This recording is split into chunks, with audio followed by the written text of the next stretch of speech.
Very nice. Hey, I see Todd down there. His room was awesome about 12 hours ago. Oh, yes. I was still getting moving for the day, but kudos. The AI 2041, right? And Cammy's. Cammy, Yes, yeah. that was an amazing room, and Cami did amazing. So did Yes. Todd and everyone else. So proud of you, Cami. Done. Okay. I'm ready. Everybody Okay, ready? Yeah? Pew, pew, let's pew. do this. Okay. So the biggest story at this very moment is that Amazon leaks updated Kindle Paperwhite devices. That's what they're called. Paperwhite. Kindle Paperwhite. I guess it means it gives you like more of a true white screen. Yeah, I guess that is what it means looking at the photo here. And Amazon's going to be releasing a new Kindle Paperwhite in the next few days. The e-reader will have a 6.8-inch screen and will come in two variations or variants.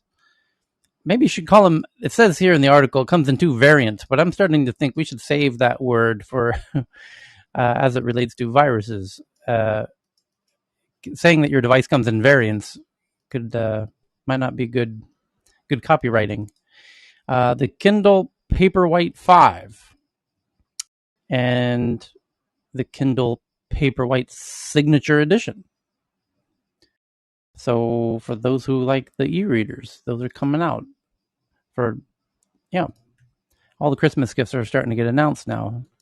The next one is from the Wall Street Journal that the America's kind of safety agency says that Tesla shouldn't roll out its full self-driving update with the city driving tool before addressing safety deficiencies.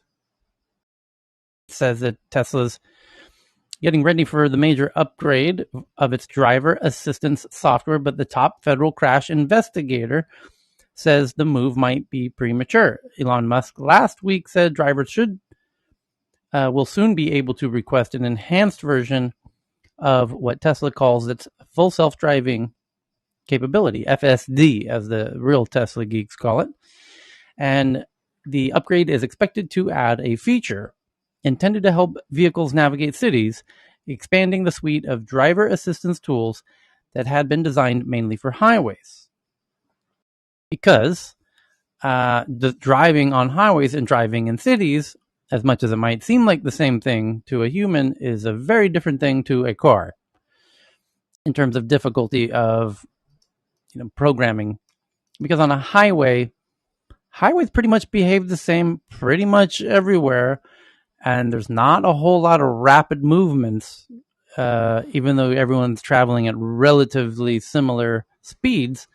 The car's shifting very slowly from lane to lane.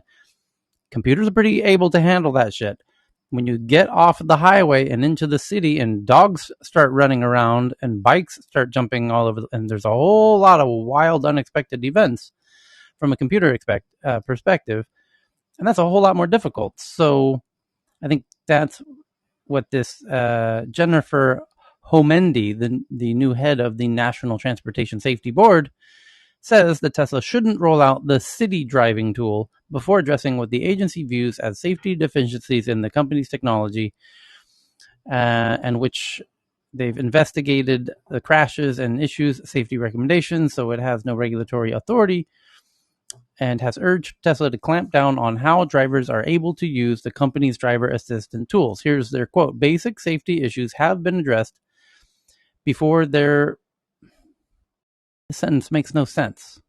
Basic safety issues have to be addressed before they're then expanding it into other city streets and other areas, she said in an interview. So I think they're gonna they have no teeth in stopping this from happening, and this is the crazy game of Tesla has this interesting way of making progress without having to, this whole strategy around how do you continue to make progress on autonomous vehicleness and without the friction of regulators. And they've done it in quite an interesting way, and different companies have done it in different ways. Tyler, it's Yeah. really interesting because certainly there are regional differences. I mean, we've got tuk-tuks and motorbikes and dogs, and as you've alluded to. But then even within the same country, different cities have different driving cultures. Totally.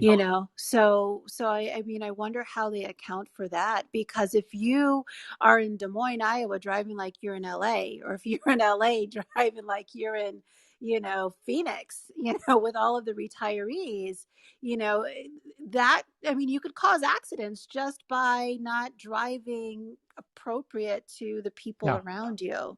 So, I mean, it's, there are obstructions based on the other vehicles and beings that are on the road, but then also there are just things that you've got to intuitively learn just based on where you are. Yeah. I think about this So constantly. basically, Tyler, Yeah. the car does pretty well. It stopped for the dogs and stuff.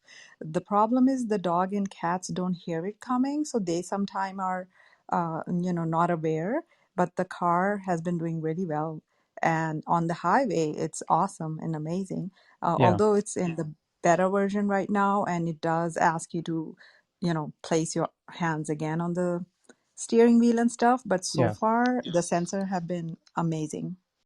Well, So I've seen actually a study where they looked at a few vehicles with the some of the self-driving capabilities, and even though Tesla was the quickest to identify pedestrians, it was almost the last to apply the brake and actually ended up hitting the pedestrians. So I hope that the new updated software doesn't have at least that protocol, because that was not too impressive. I think about this constantly driving in Thailand, because we have incredibly unique culture on our roads here, where we have dogs laying in the middle of what are highways, essentially, where people drive 60 kilometers an hour. There's dogs every day. I've never had a day where there wasn't a dog laying in the middle of the highway, fast asleep, full on passed out, cold, stone cold sleeping. So, and in Thailand, that's no problem at all. The whole culture has learned to adapt to that reality, and they just don't hit the dog. You just drive around the dog. So, what does the Tesla do when there's a dog square in the center of the road? Because you're not. It hits You the brake pretty stop. hard. It hits the brake pretty hard. I was turning after a stop sign and the dog came right in the front and it immediately stopped, like right in the middle. Yeah, that's a problem, because here, if you stop, you're doing something that other humans are gonna be like, "What the hell are you doing?" You know, like Yeah. unless you're a complete tourist. Yeah, that's what you're supposed to do, is go around it, and everyone knows you're going to go around it, and everyone's expecting you to go around it, and so And I was wondering if there was a car behind me, it would have hit me.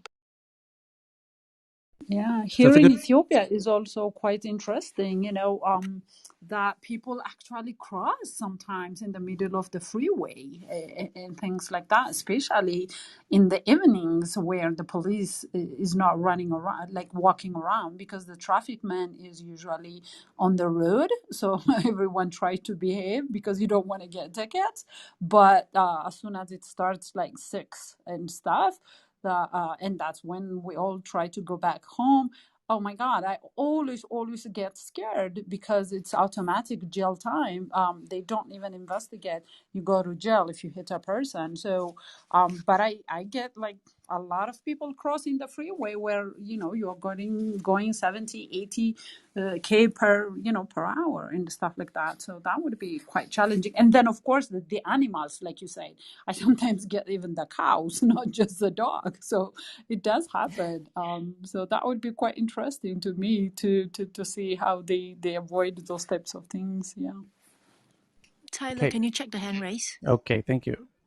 So, next big story here is Roku, which I've not seen that name in a long time, announces a $50 streaming stick 4K and a $70 streaming stick 4K Plus, which adds a Voice Remote Pro and Roku OS 10.5 with improved voice support. And the biggest surprise of that story is that Roku still exists. I had no idea. So the next one's from Tech. They've caught up to where Amazon was with their Fire Stick several years ago, basically. Okay. Australia-based Airwallex, like wallet, but with an X, Wallex, which helps businesses manage cross-border payments, raises, which Australia needs to do quite a bit of, actually, if you're doing business with anyone outside of Australia, which a lot of Australians do. Raises $200 million at a $4 billion valuation. So another Australian unicorn. And I remember going to Australia, meeting with the government. What year was that? 2012, 2013, early part of 2013. And it was a curiosity if they were going to be able to make a tech ecosystem down there. There was a lot of appetite and desire and entrepreneurialism. They really lacked a lot of the developers, was their unique problem. And just being a bit remote and having very slow internet, all the locals were complaining about that and how to move the ball forward. And they were following, and they're culturally, obviously a cousin of, the UK and the US and, the whole Canada, that kind of vibe. So they were tracking everything that was going on with tech developments, but they seem to be making some good progress of late. Bunch of unicorns popping off down there. So the next one is from The Verge that the Chinese version of TikTok will limit users who are under 14 years old to 40 minutes per day and must be before 10 p.m. so that you can get plenty of sleep for school tomorrow, young man. So you've got, kind of relieving the parents of the responsibility of policing the TikTok usage, perhaps. Yeah, a lot of people sent in that story today. Anyone, perhaps parents have any comments on that one? I don't Will know it that. work in the Swedish zone as well? Yeah, that's such an interesting question. What's your take, Johan, on parents and Sweden and Swedish politics and Swedish values and social media usage? The thing is here that I myself have 4 kids, and I had 4 extra teenagers to actually onboard into the internet area since we're a foster care home as well. And the thing is here that some of them had needed moderation to keep it on a decent level, and some of the 8 that I also onboarded, they understand from the beginning it's not giving out personal information, keeping it to a bare minimum, keeping the attitude down, etc. And then we have had the other ones that actually needed to moderate in the routers and by limiting the bandwidth on the phones, roaming, etc. So yeah, regarding from a parent's perspective, I'm quite relaxed. I step in when I need. Regarding the schools, they are trying to moderate the kids. They have actually blocked both TikTok as well as Twitter, Facebook, and a bunch of the other platforms on the school Wi-Fi, so you can't connect your mobile phone and reach the services. But we're pretty laid back regarding this. Johan, done.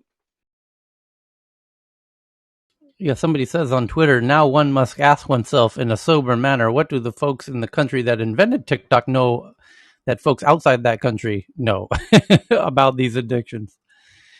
I don't need to add for my teenagers. I just want to say, bless your heart, Johan, because that's great.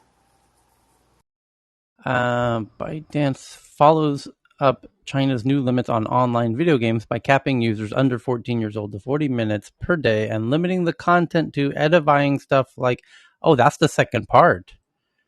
It says it's also limiting the content to stuff like science experiments, museum exhibitions, and history lessons. Wait a minute. Let's read this article a little closer. That's what the tweet says, but we got to do our own homework, and rather than spread misinformation, we got to see what it says about that. So the app's youth mode keeps it in line with China's government new restrictions on access to video games and younger. The company said the rules apply to real name authenticated users. So yeah, they already have that going on over there. and the company encouraged parents to help the children complete the real name authentication process or activate youth mode. And I'm wondering if this is a clever way to kind of force that issue. Like it basically gives you a reason to force you to authenticate yourself. The Chinese government has been focused on reducing the amount of time Chinese teenagers spend online, which it views as harmful. Last month, the National Press and Publication Administration unveiled new rules which restrict Chinese citizens under 18 to playing online games only on Fridays, weekends, and holidays from 8 p.m. to 9 p.m. Authorities have directed game companies and platforms like TikTok to use real name identification for all its users. The process requires users to provide a phone number and other identification to access online games. ByteDance said the content available to users in youth mode will now include educational material like interesting popular science experiments, exhibitions in museums and galleries, beautiful scenery across the country, explanations of historical knowledge, and so on.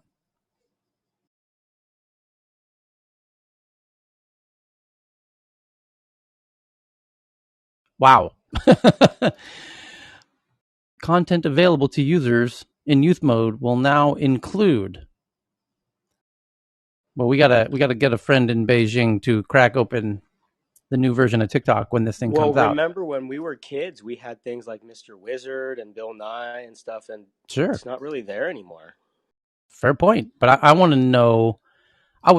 Hey, investigative journalist, dear investigative journalists, have we got a potential amazing story for you to dive on?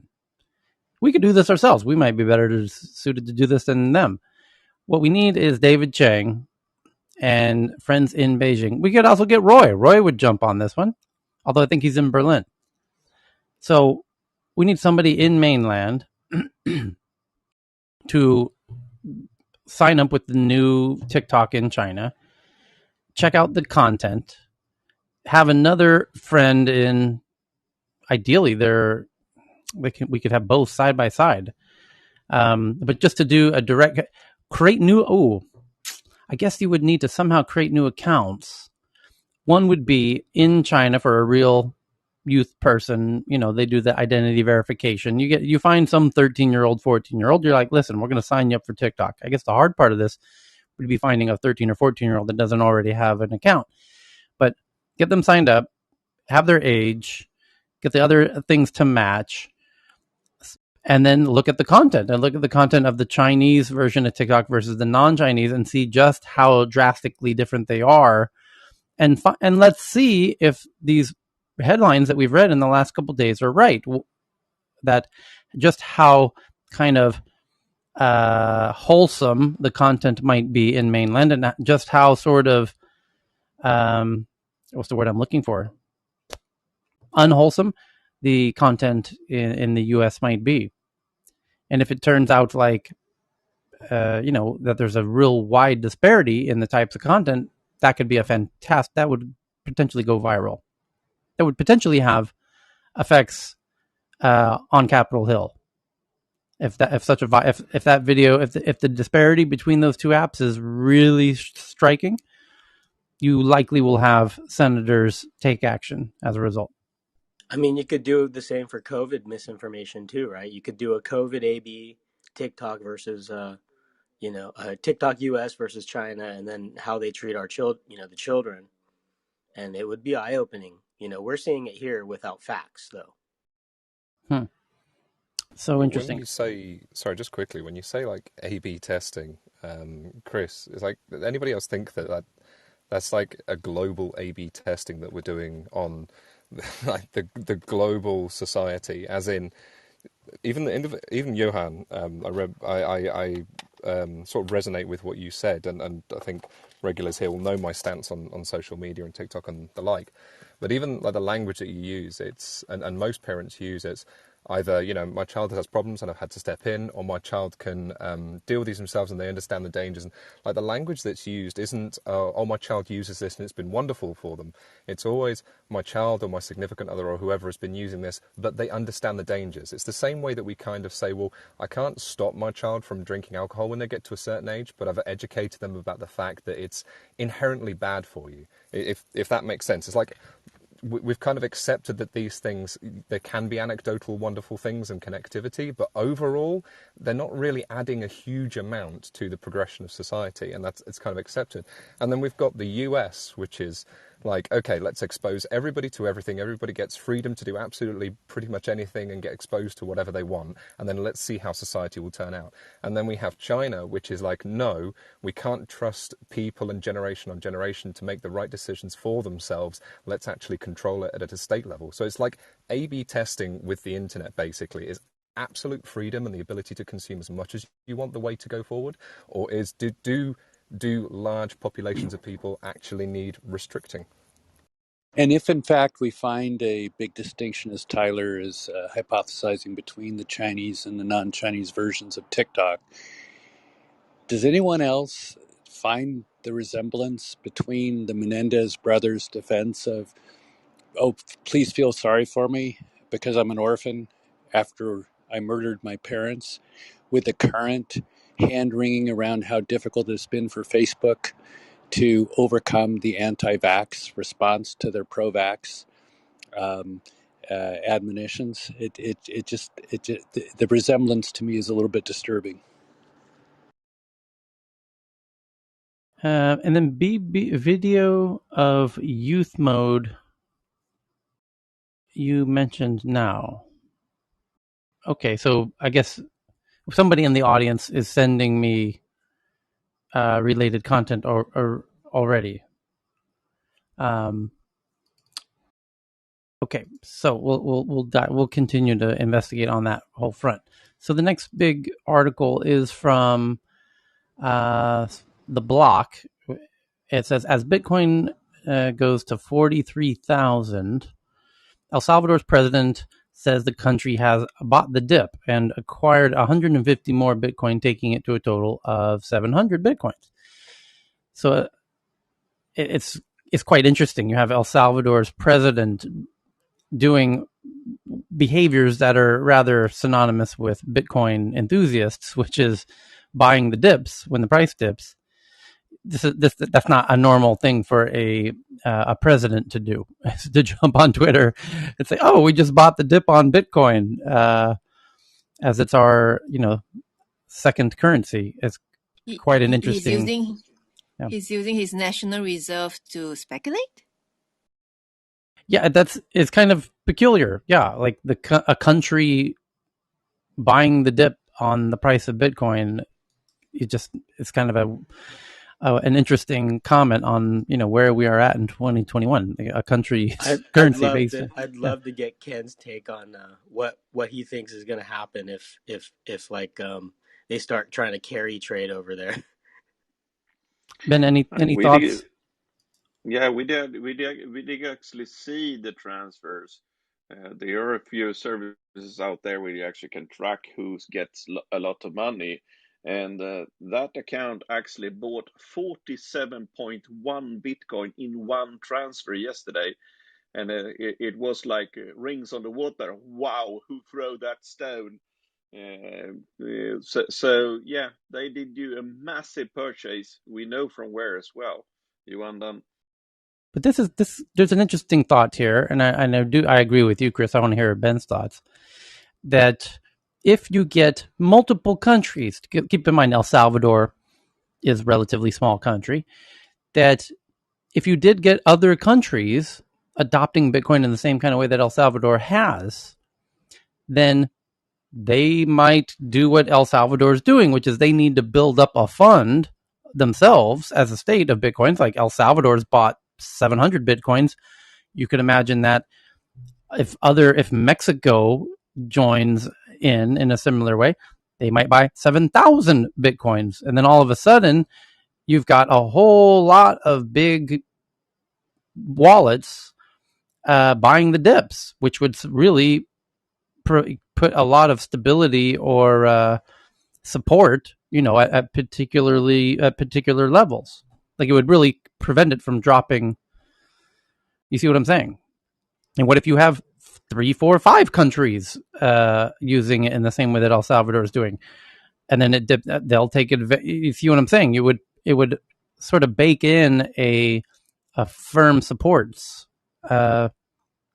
in a way that might not exist today, because you have a new type of player with a new type of trading philosophy. Yeah, capitulation kind of comes out of the game, right? Because they know they can continue to buy. Well, to some extent. Yeah, It's well, not like a regular trader that says, "All right, I give up after I've lost a certain right, point." They know that they're so tied to it that they can't give up. right. Like, Tyler, yes, do you think he will, as a president, do you would you put the money into Bitcoin or put the money into your people's education? Which one do you think the ROI is higher? I don't know. But The risk and Kiani, the ROI. yeah, Kiani, who just raised his hand, I just want to give him a chance to jump in because he has a background in banking. And then Jenny, I wondered if you had raised your hand in relation to the TikTok in China or not. If so, feel free to jump in any case, you're both welcome as newbies on the stage here today. And I guess hopefully Ben will circle back when he has a chance. Yeah, no, I'm around, Tyler. Just briefly, the context is that MicroStrategy have 100,000 Bitcoin, so this is and growing. So as a company, so 700 is not very much. There's a lot of individuals with 700, so it's not big figures, but it is interesting that it's nation states doing it. Yeah, it kind of changes the game a little bit when you get nation states playing along because they've got significant pockets, bigger than your average individuals. Kiani, did you have a comment on the Bitcoin? Yes, I just want to add 85% of the Bitcoin total supply hasn't been traded in the last 3 months. It's just being held on large wallets. And it seems that El Salvador is also a new player on just buying and holding Bitcoins. And Right. There you go. That's kind of the point I was looking for, which is countries behave slightly differently, similar to what Chris was filling the gaps on, which is they're not selling. Yeah, they're just buying. So it creates a different it's a different type of fish in the fishbowl. So so, yeah. and there are some small hedge fund and trading companies are making some market making. So that's why you see small players selling, actually panic selling when the hedge funds shorting it. And that's why you see a dip and the large wallets just buying and holding it. And then thank you for that. Jenny, did you have a comment on TikTok? Or with maybe Bitcoin or some? You had your hand up, but feel free to hang out.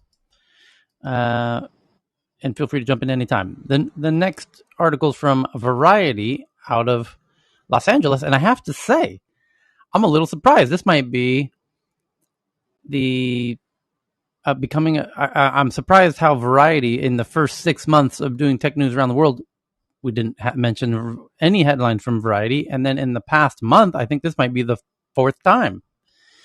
And this time around, it says, in a filing, Twitter reaches an agreement to pay $809.5 million to resolve claims from 2016 that it provided misleading engagement information to investors. Holy smokies. Twitter disclosed a binding agreement to settle a class action lawsuit under which the social network will pay $809.5 million for misleading investors. Ouch. The original suit, filed in 2016 by a Twitter shareholder, alleged that Jack Dorsey and others, including former CEO Dick Costolo and board member Evan Williams, and Evan was Jack was kind of the creator of Twitter, and then he and Biz Stone worked on it together as a duo originally, but it was under the legal framework of a company that was the CEO of which was Evan Williams. So Evan, they originally had another company, a podcasting company, back in 2006-ish, and it wasn't going so well. And they said, you know what? We need to pivot like really fast. We need to come up with a whole new thing. And Jack's like, how about they had a brainstorming session, kind of off work, and legend has it they were at a playground there outside in San Francisco, and Jack had the idea for Twitter and got to work on it. And they said, okay, let's pivot the company into this. Because podcasting in 2006 was just way too early, although it would be plenty good now. But they were ahead of the time. And they had investors and everything else. They decided to change the whole company into what today is Twitter. And but Jack wasn't the CEO of the company. Evan was. And then so when Twitter was happening, Evan was still the CEO. And Jack kind of stepped out, started doing Square. Evan kind of stepped out. Jack came back, and now Jack's CEO of Twitter. So anyway, and then actually they brought in Dick Costolo, who was the CEO of FeedBurner, if I remember correctly, which I believe he sold to Google, if I remember correctly. And so Dick was playing the CEO role for quite a while, and kind of the formative years of Twitter. And anyway, so it says that Jack and Dick and Evan were named in this lawsuit in 2016, and it says that it's basically that they had hid facts about Twitter's slowing user growth while they sold their personal stock holdings for hundreds of millions of dollars in insider profits. And I don't know how publicly well known it was, but there was a period, right around 2016, where a lot of the early investors in Twitter, like Kevin Rose, even said on his Twitter account sometime around 2016 that he sold all of his Twitter shares at this time when the power dynamic was shifting between Evan and Dick and Jack, and there was kind of a power vacuum momentarily where it wasn't clear who was steering the ship. And there had not been really any progress made. There was no notable development of any kind, with the notable exception that when Twitter started out, it was initially quite friendly to third-party developers to use their APIs, where you could build your own app, where you could have access to all of the tweets. And you could build your own app that had all of the tweets, and you could do whatever you wanted with those tweets. You could do analytics. You could do all kinds of things. You could make your own version of an app that, the tweets was like data. And then you used that data to, make an experience with tweets and Twitters. And there were a whole bunch of third-party Twitter apps, tons of them, dozens of them. And then one day Twitter said, no more. We're cutting off the data. We're going to control our own app and our own website, and bye-bye to all of your tweets for all of your apps. That pissed off a whole lot of companies who had built their companies on top of tweets and Twitter's APIs. And that's where things got a little bit rough, the way, rough sailing metaphorically. And that's when it wasn't, around that time when the early investors and others, and it wasn't clear who's steering the ship, and the seas were getting rough, and a bunch of people kind of were liquidating, including some of the key folks that we've been naming. So that's where I think this lawsuit came in to play, because internally people were becoming a little bit disenchanted with Twitter's, financial well-being, and yet they were, as this article says, they had hid facts about Twitter's slowing user growth. That was also something that we, as the Twitter Power users, were very keenly watching, and that was true. While they sold their personal stock holdings, was also kind of true, for hundreds of millions of dollars in insider profits. The complaint alleged the company was tracking daily active users, DAUs, as opposed to monthly active users, as the primary indicator of Twitter's user engagement by early 2015, but didn't reveal that the two investors at the time, when it was reporting monthly active users. According to the lawsuit, Twitter's daily active users figures showed that the user engagement growth was either flat or declining, but they were providing monthly active user numbers. So they had a little more insight than what they were sharing, is kind of the accusation here. Twitter, in an 8K filing Monday, noted that the final settlement agreement will not include or constitute an admission, concession, or finding of any fault, liability, or wrongdoing by the company or any defendant. The agreement still requires court approval. The consolidated case was being heard in the U.S. District Court for the Northern District of California. The company said it intends to use cash on hand to pay the settlement amount, expected to be paid in the fourth quarter of 2021. Twitter expects to record a charge for the settlement during the third quarter of 2021. So that nearly $1 billion is going to appear in their next quarter report, or the third quarter report. So, ouch. That might hurt a little bit on that quarter report. The company said it in Twitter had $4.13 billion in cash, as well as short-term investments worth $4.5 billion. So they've got about $8.5 billion in the piggy bank in cash and short-term investments. The company topped Wall Street financial expectations for Q2 with the strongest quarterly revenue since 2014. And the company introduced the monthly daily active user metric with its Q4 2018 results, telling investors it believes it best reflects the goals of driving monetizing usage.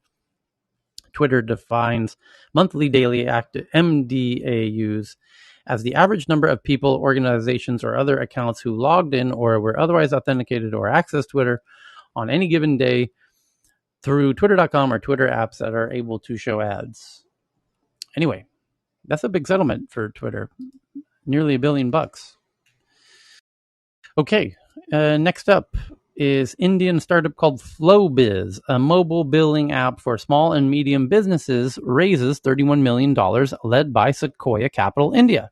And this is kind of interesting because, as you've heard me say, no doubt, numerous times, that countries need to lay down the fintech financial pipes right now, South America is laying down the fintech layer of the foundation, after which you then start getting other products and services that build on top of them, like e-commerce. And this is a great example. And India has the finance, piping, plumbing foundation layer laid down.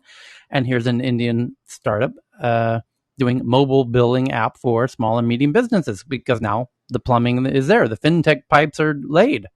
We can now start flushing the toilets. We can now start offering these types of mobile billing app services for the small and medium businesses. Fantastic. And that's Sequoia is about as good as an investor as there is on planet Earth. And that one makes all the sense in the world. The next story is from Wired about Nahoofed. Hey, Tyler, sorry, yes. This is Vinay. Before you jump to the next story, I just tweeted an article to you about all of that VC money coming into India, and a lot of people are getting worried with 828 deals since January and 26 unicorns. So there's perfect. Let's do this. That's a it's big from bubble. Vinay just sent this one in from CNBC, and it says CNBC is the biggest finance news outlet in America. And the headline reads, "A perfect storm is brewing in India's investment scene," says VC investor. Several factors, including an improvement in infrastructure, wink, wink, are allowing investors to take more risks by betting on Indian startups. According to Lightspeed Venture Partners, told CNBC. As many as 828 venture capital funded deals were announced between January and July. That's a lot. With a total disclosed value of $16.9 billion. Dear God. That's a lot. And India is also at a stage where many of its prominent startups have announced plans to list on the stock market, including payments giant Paytm. Booming. India is absolutely booming. All of this is just creating the perfect storm that's allowing everyone to take more risks, from early stage investors to late stage. Kudos to everybody in India. I just tweeted another article to you that even Sony is getting in the act with $200 million VC fund just for India. Well, it's also, you've got China having having a rough go right now with all the crackdowns on tech, And so all of those investors who previously, I mean, China was well known to be booming for tech for the past 15 years. And now it's not at all, not even close. It's doing the opposite. It's imploding. So investors are not have the same feelings about China that they did 2 months ago. In fact, quite the opposite. And that's a lot of people with a lot of money who are focused on investing in booming tech markets. And boy, is India perfectly filling this opportunity at just the right time. So the future But looks. Tyler, the big issue is, and I'm seeing it here on the ground in Bangalore, some of these VCs have just got, I mean, are really beginning to suck when it comes to their due diligence. They just want to put money in. Yeah. They are, I don't know. I mean, they've just stopped doing due diligence Right. in depth at all. They're just trying to get in as quickly as possible They don't have before the. valuations. Yes, this is what happens when you have more and a lot of greedy investors. Is it becomes a little bit of a, when you have a whole lot of investors, they compete to get in the deals, and it's starting to feel that way there in Bangalore, because as big as India is, it's the tech is disproportionately in Bangalore. So this is kind of the preferred geography where the investors are going to go first, because they tend to do that. And then how, if you got a whole bunch of investors that used to be covering India and China, now covering India, that's a whole lot of money in a whole short period of time. They don't have the luxury of dilly dallying. Let me put it this way: London, oh boy, London's doing fine. Don't get me wrong, but I have distinct memories of 2008, 2009, where London investors would intentionally wait and wait and wait and wait and make the entrepreneurs jump through this loophole and this flaming hoop, and then do this and then do that and then do this. And then they would wait and wait and wait to see if another investor, if investor A doesn't feel investor B might jump and take the deal, investor A will string that startup along until investor B comes along and kind of forces them to make the deal happen. And entrepreneurs often know this, and entrepreneurs often are like, have to remind investor A that there is investor B and C who might come in and steal this deal. So you can't string us along. And what's happening in India is investor A knows that there's investor B, C, D, E, E, F, G, H, I, J, K, L, M, N, O, P. So hence, there's no time for due diligence. There's no time for me to string this entrepreneur along. So No, but I had, for the first time in 3 years, well, actually, first time ever, I had a LP call me on Saturday and said, "Hey, I've got a lot of money. Do you know any good investments around?" Right? They're hunting. I mean, normally it's the other way around. I get a whole bunch yep. of startup founders calling me and saying, "Can Yes. you connect me with VCs?" Yep. This is We saw now the reverse. I personally saw the exact same thing happen in Sweden from when I arrived in 2012. It was going to breakfast, lunch, and dinners as I did with everybody in town. And it was originally the entrepreneurs saying, "Oh, investors. Oh, can you help me? Can you help me? Can you help me?" These days, it's the opposite. It's the investors saying, what have you seen? What have you seen? What have you seen? What have you seen? So but that took 8-9 years for that change to happen, but it has happened. And it's because the investors are based in Stockholm to service the whole Scandinavia. And so Stockholm entrepreneurs are just blessed to have, all of that money, jumping into the ecosystem based in Stockholm. So great. Fantastic. Yeah, I mean the game's changed, because it's kind of like when we were talking about the panache of Apple being gone. It's this risk adjusted, return that everyone's chasing after now. And earlier, when you were a big firm and you had the luxury of pushing the can down the road, an extra week means the startup survived an extra week that you don't have to account for, and now they're getting swooped up so fast that doesn't even come into the calculation. It's just FOMO more than anything right now. Yeah, You I'm also putting together a Moldova. Sharon and Chris, if you want to get in on the act. Well, there's another factor, which is the incredibly low interest rates and tech booming during COVID in a way that it didn't quite previously. Everything accelerated during COVID in favor of a lot of tech solutions. And I think people look around and think, wow, this whole kind of COVID thing's going to stretch out for a lot longer. And people have adapted to tech solutions during COVID, like where Thailand went from all cash to cashless and telemedicine and working remote. And boy, holy cow, has COVID been a weird kind of And boost. talent's just getting poached everywhere, right? Like, if you're in a stable big company that's a household name, every startup wants you, you know? Every Yeah, startup wants someone with 10 to 15 years of experience in at some big company, because it looks really good on a deck and we have a lot to learn, we're the innovators. We need to learn process, and that's where a lot of the established business people come in and help us really get to the next level. We're inexperienced. And with due diligence on the decline and the haste to acquire, are we going to see a series of seriously failed SPACs in the next year or two? well, you raise an interesting point, which is, dear entrepreneurs, uh, in such an environment, kind of to John's point, when the due diligence is not what it might normally be, let's keep each other in. Let's, as entrepreneurs, I don't know how we're going to do this, but we have to not allow for bad actors to take advantage of this kind of less stringent due diligence processes, because the whole party, one startup shitting the bed, it tarnishes the whole startup ecosystem.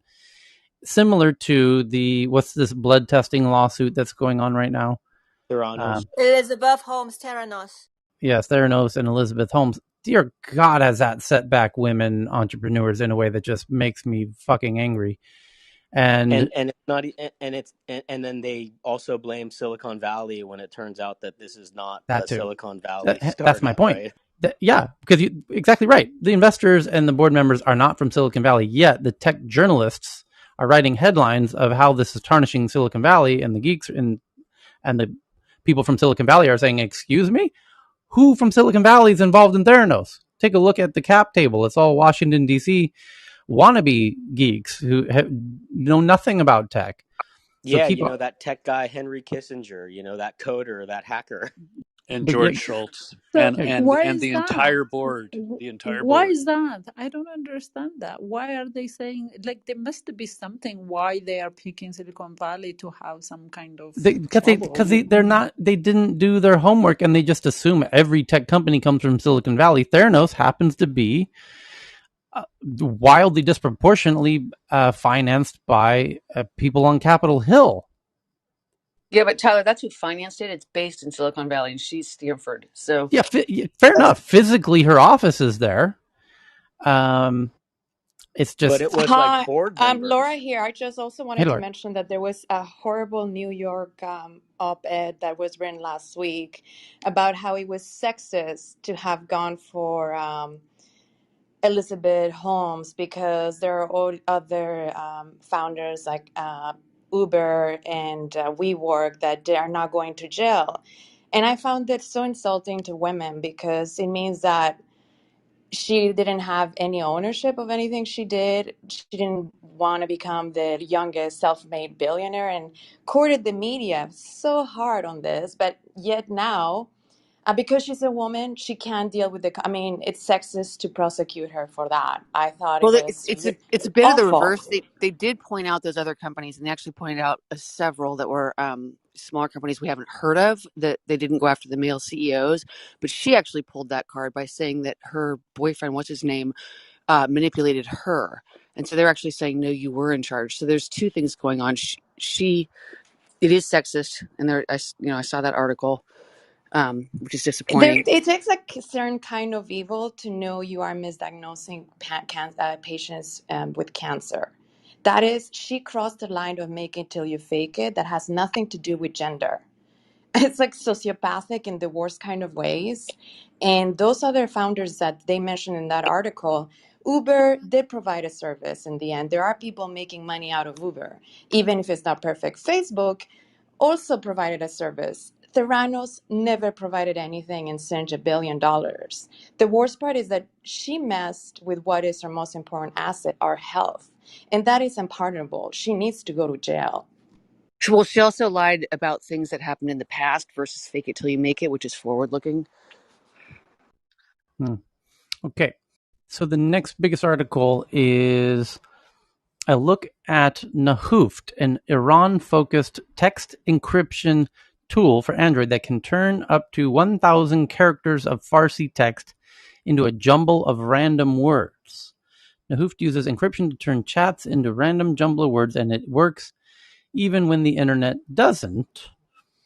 And the word means hidden in Farsi, the language spoken in Iran, and it's an encryption tool that turns up to 1,000 characters of Farsi text into a jumble of random, where you can send this melange to a friend over any communication platform like Telegram, WhatsApp, Google Chat, etc., and they then run it through Nahooft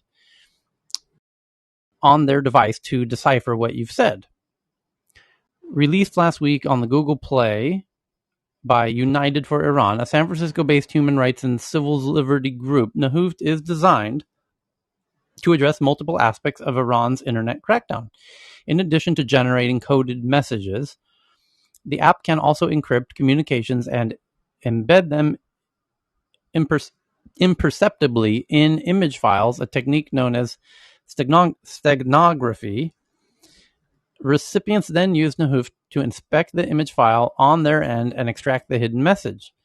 Iranians can use end-to-end encrypted apps like WhatsApp for secure communications, but Nahooft, which is open source, has a crucial feature in its back pocket for when those aren't accessible. The Iranian regime has repeatedly imposed near total internet blackouts in particular regions or across the entire country, including for a full week in November 2019. Even without connectivity, if you already have Nahooft downloaded, you can still use it locally on your device. Enter the message you want to encrypt, and then the app spits out the coded Farsi message.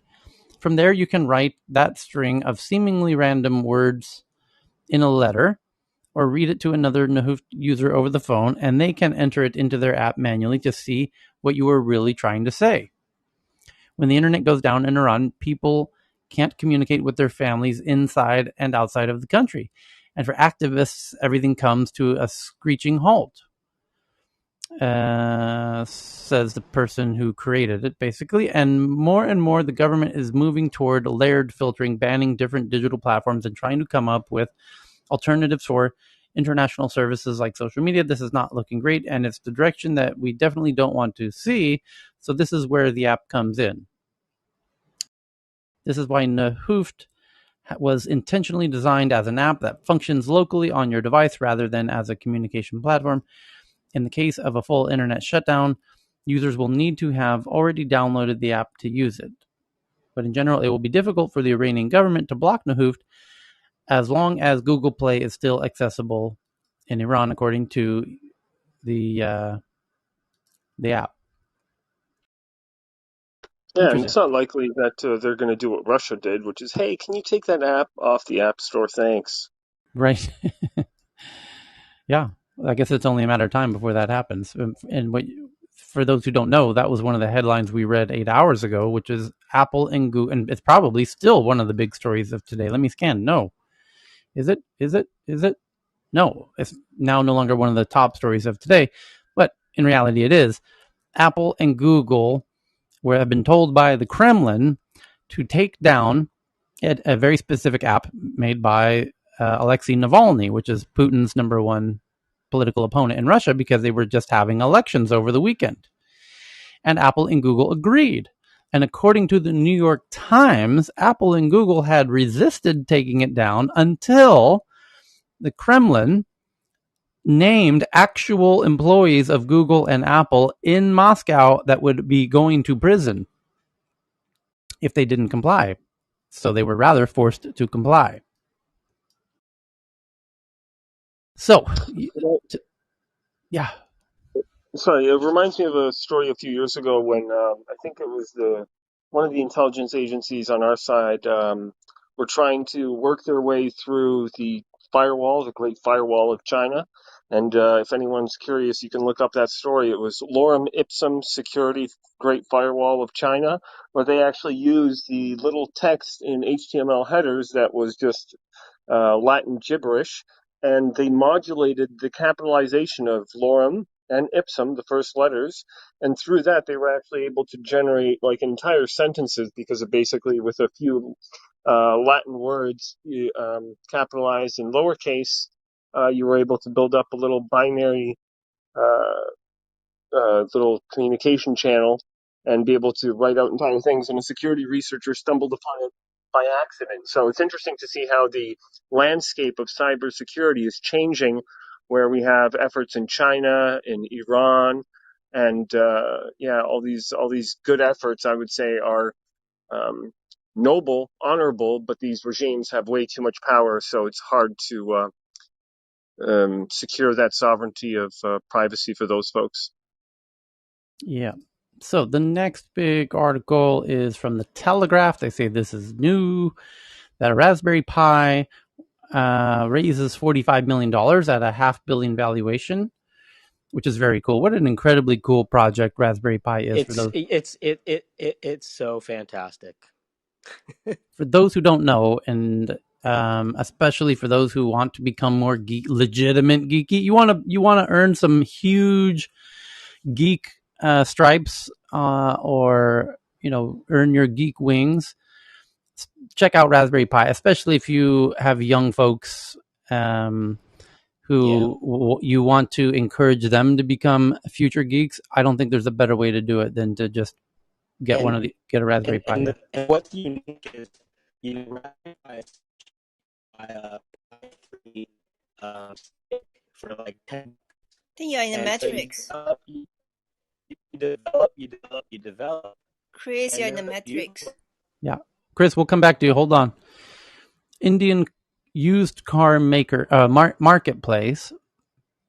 So it's a used car app in India called Cars24, raises $500 million, $450 million, at a 1.84 billion valuation. So it sounds like we got another unicorn over there, Vinay. Another day, another unicorn. Jesus Christ, India.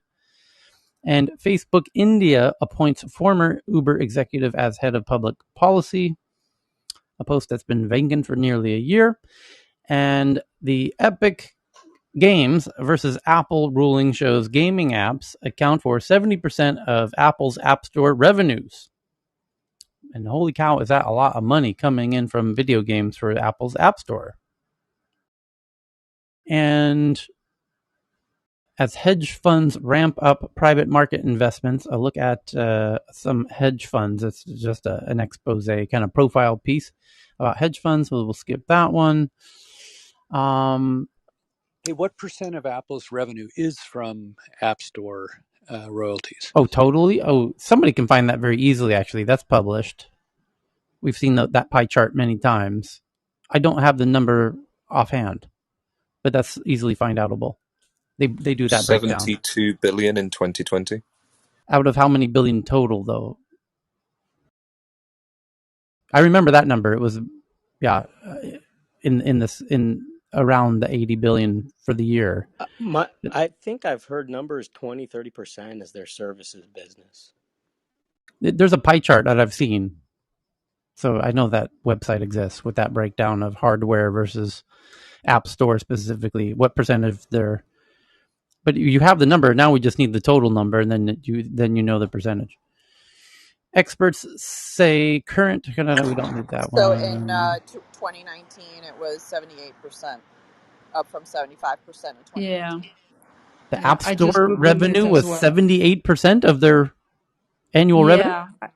Yes, I just Googled it as well. So that was profit margins, actually. I was about to say maybe of profits because they have very little costs associated with the App Store, but I have to imagine they made way more in computer sales in terms of it's the question. The App Store is disproportionately profitable because they have such little costs in doing because it's all free money, where the hardware piece of their business, obviously they make tons of billions, but they have, much smaller margins in hardware than they do in App Store. If this ruling affects 30% of a source of profit, that's 70% of their total profit, that's 20% of profitability. That's a big hit on valuation. Big. Yeah. Yeah, and they made 260 billion that year, so it's Yeah, a so it's like fraction, but it's very, Yeah, 25%. 28 highly percent. Sorry profitable. about that. It's 28% of total revenue. Yeah, That's more it like it. just says that Barnes calculated that the App Store had hefty profit margins, which Right. increased to 78% in 2019. Makes sense. Both those make sense because there's totally different profit margins on App Store versus hardware. Okay, so the next one is a look at how the withdrawal of Google and others from London's decade-old Silicon Roundabout may be proof the UK's startup scene has expanded and matured. Yep, indeed it has. And moved way beyond the Old Street Station, where Elizabeth Varley and Mike Butcher and others made the tech hub there right at the actual roundabout near Old Street Station. And indeed, it has grown way beyond that. And Google Campus came in right around that time. And gosh, when was that? 2008, 2011, 2010, 11, and 12. And yeah, London's a whole big ecosystem now, and not just the gang of Silicon Roundabout. So the next one is Nick Clegg, who's the global policy VP, global affairs VP for Facebook, responded to the Wall Street Journal, who has been writing a daily series they call the Facebook Files, where they're publishing inside information they're getting from inside. For example, somebody's internal at Facebook is potentially a former employee. We're not sure if it's a current or former or both, but boy, does the Wall Street Journal have a whole bunch of receipts of a whole bunch of shady behavior on behalf of Facebook that is coming at a really unfortunate time when the government is already not so fond of Facebook, and Facebook's trying to come out with their digital finance kind of play, one of their biggest plays ever. I mean, they had Facebook proper. That was a big play. Now they're trying to do this finance thing and this metaverse thing. This whole Facebook finance thing is a huge move for them. And this Wall Street Journal series called the Facebook Files, of all of these really damning revelations that have come out in the past week. Holy cow. They couldn't not respond to it. We even said that a couple days ago, like, we got to wait for Facebook to respond to see how are they going to respond to all these, stories. 6 stories in 1 week from the Wall Street Journal. And now they've responded. And basically, Nick Clegg, as I said, the VP of Global Affairs, is basically responding by saying that this Wall Street Journal's series contains deliberate mischaracterizations. So you're the bad guys, Wall Street Journal. You're deliberately mischaracterizing what's actually going on here. Are they really? You be the judge. You go ahead and read those Wall Street Journal stories, and then go ahead and read Nick Clegg's response, claiming that they're deliberately mischaracterizing. And Nick Clegg also takes it a little further by saying that the Wall Street Journal is conferring egregiously false motives to Facebook's leadership and employees. Really? You be the judge. Although it doesn't, what you decide might not be as important as what the government decides, because the government's going to read these Wall Street Journal articles and they're going to be the judge. And we've seen headlines that indicate they already are. Actually, there was a headline last week, Thursday or Friday, that says senators have already, due to these Wall Street Journal articles that came out last week, are already contacting Facebook, telling them to scratch their plans to release Instagram for Kids. Knowing, because one of the articles, perhaps the one that people will most recall from last week, was one where it was revealed that internally Facebook's very aware of how detrimental Instagram is for young ladies, and yet doesn't really seem to do much about it. And Nick Clegg doesn't really address that. He just says that's a deliberate mischaracterization. Okay, well then prove it. Give your evidence of your side of the story, which he honestly doesn't really do. He just says it's a deliberate mischaracterization, and that there are egregious false motives for what the Wall Street Journal's doing. I'm surprised he didn't come out and say, fill in some of the other interesting little nuances in this drama that many people on this stage have DM'd me to remind me, which you don't need to do. I'm perfectly well aware that Rupert Murdoch, is behind the Wall Street Journal, and Rupert Murdoch is no fan of Mark Zuckerberg. And Rupert Murdoch feels that Facebook, more than anything, is damaging his media empire. And so this is a couple of billionaires, throwing some heavy shade at each other, essentially. Yeah, there's that too. Interestingly, Nick Clegg doesn't mention that at all in his article. Why not mention that? Hey, Wall Street Journal's owned by Rupert Murdoch. Rupert Murdoch's trying to get the Australian government to shut our shit down. If you feel like the Wall Street Journal is using deliberate mischaracterizations and egregiously false motives, or conferring egregiously false motives on behalf of Facebook's team members, you call it out. Explain their motives. Why are they doing that? What is their motive for doing that?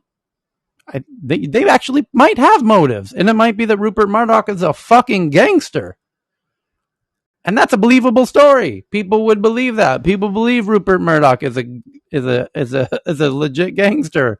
He's a media mogul gangster. Yeah, people would buy that. That's kind of the sentiment, anyways. Why, is there a way that you could mention that as part of this story? Because then you've got a point. Then you've got some receipts. Anywho. Yep.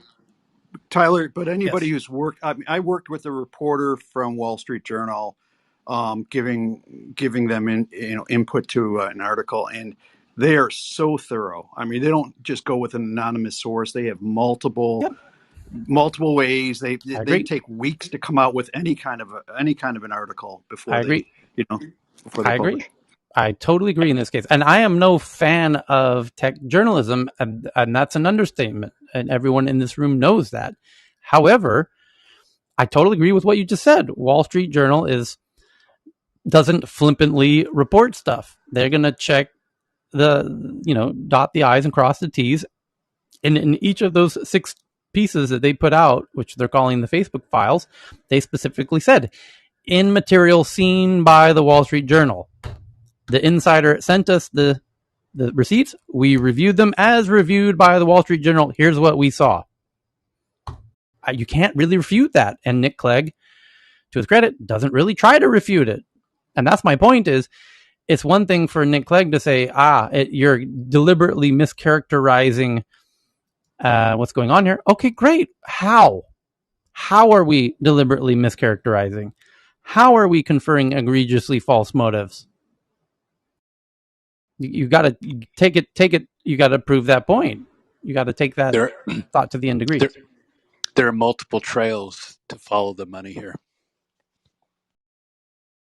It's going to be a slow burn. I don't think they're going to play it quickly. At least for the Facebook legal team, I think they're going to take their time setting up a defense. There is a lot of academic research that supports the premise that Instagram or apps like that are actually harmful to the youth, specifically girls. So it's going to be a complex web to weave. And I don't know that it's going to stop with just these allegations or, alleged mischaracterizations. So, in addition to it being a slow burn, I think it's going to be a slow drip. And Facebook has to know that, more might be coming. And I'll go one step further. I don't think it's going to be unique to just Facebook. I mean, we're seeing a similar simultaneous type of thing happening with Apple, where our friend Ashley over there is doing her best to get, she made a website called the Apple II movement, and she's trying to get Apple employees, current and former, to share their horror stories. Not so different than getting insiders to show the receipts, show us some really bad behavior. And you better believe every tech journalist on the planet worth their salt is contacting Ashley saying, hey, Ashley, how about those 500 people that you claim contacted you to tell their horror stories? Any juicy ones in there that we might be able to share on the Wall Street Journal? I will bet. Can we? Would anyone like to bet me anything that did or didn't happen? You better believe your fucking last dollar that happened.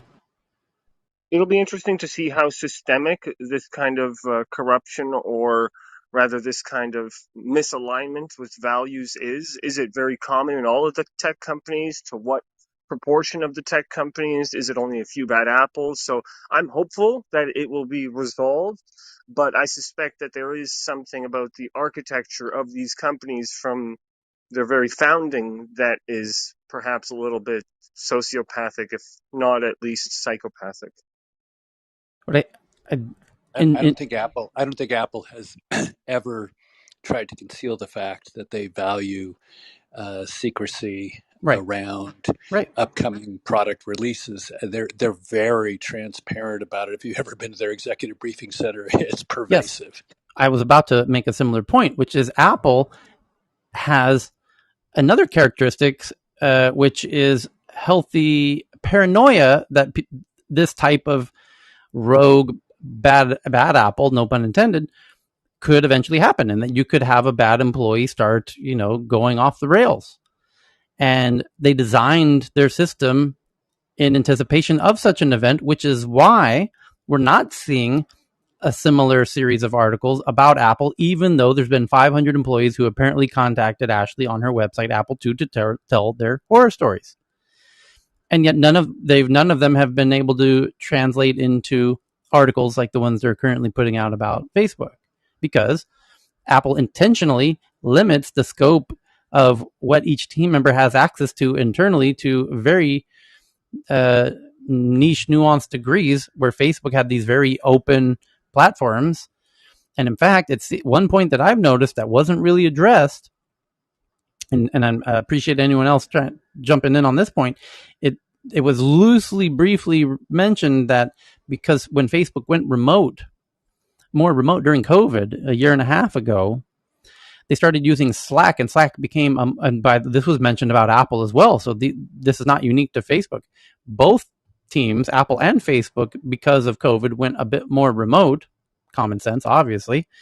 All the big tech companies did, and they're using tools that are now making it more, breaking some of the silos internally by communicating through Slack groups and Slack channels and whatnot. And that's a lot more public visibility into other parts of the organization that you might not have previously had access to.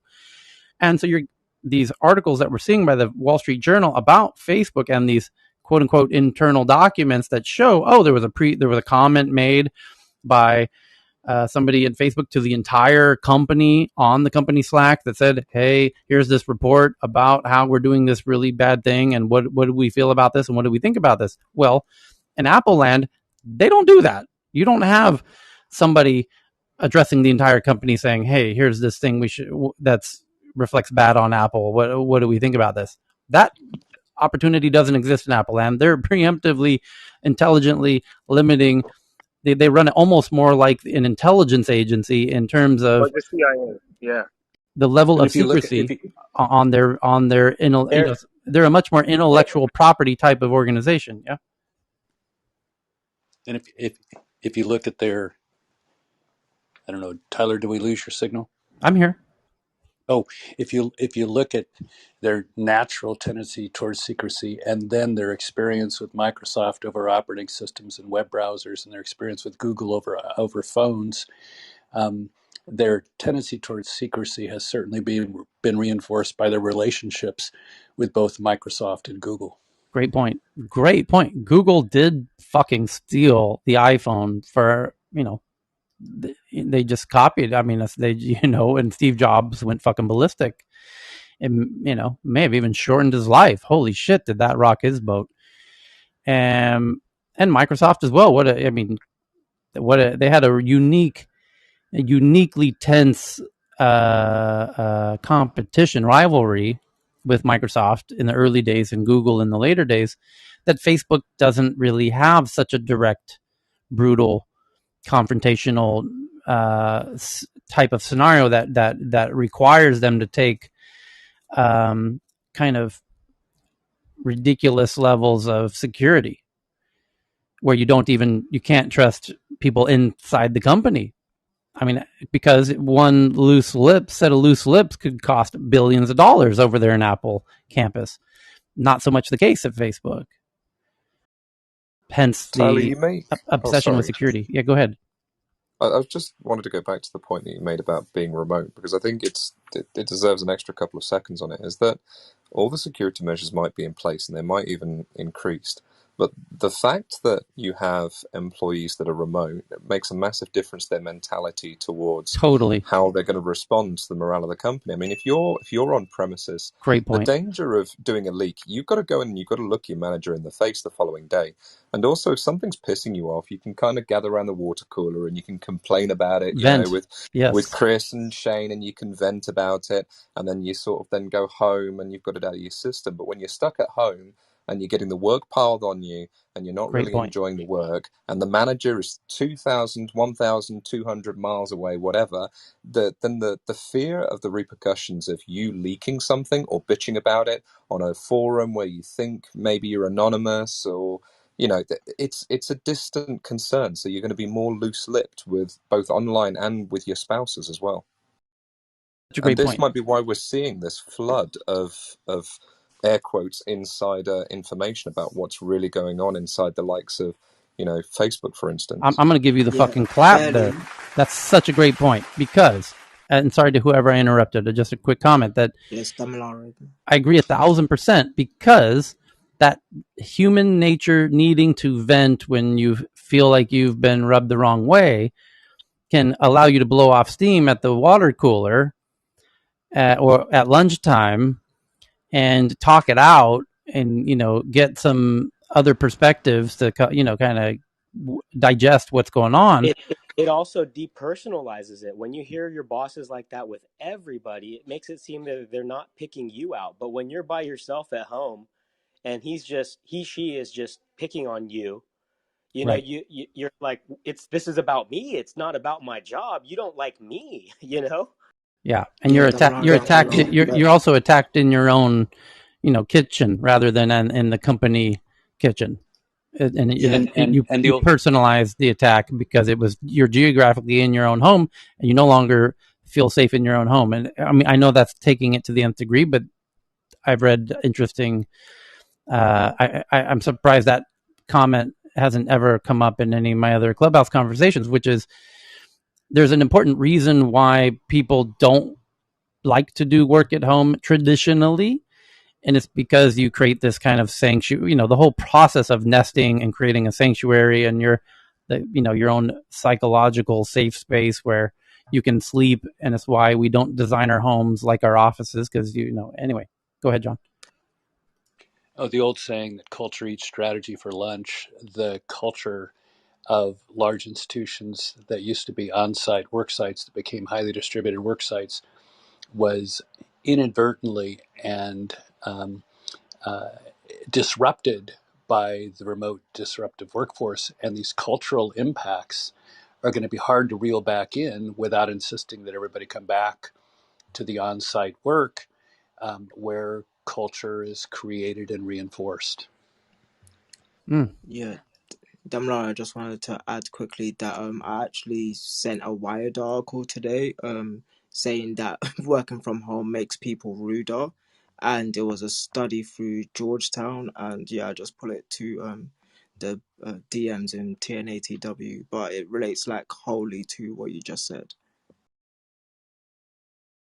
Okay, so we've gotten through the big, boring stories, and now we're going to get into the fun, juicy tweets. Although there's a new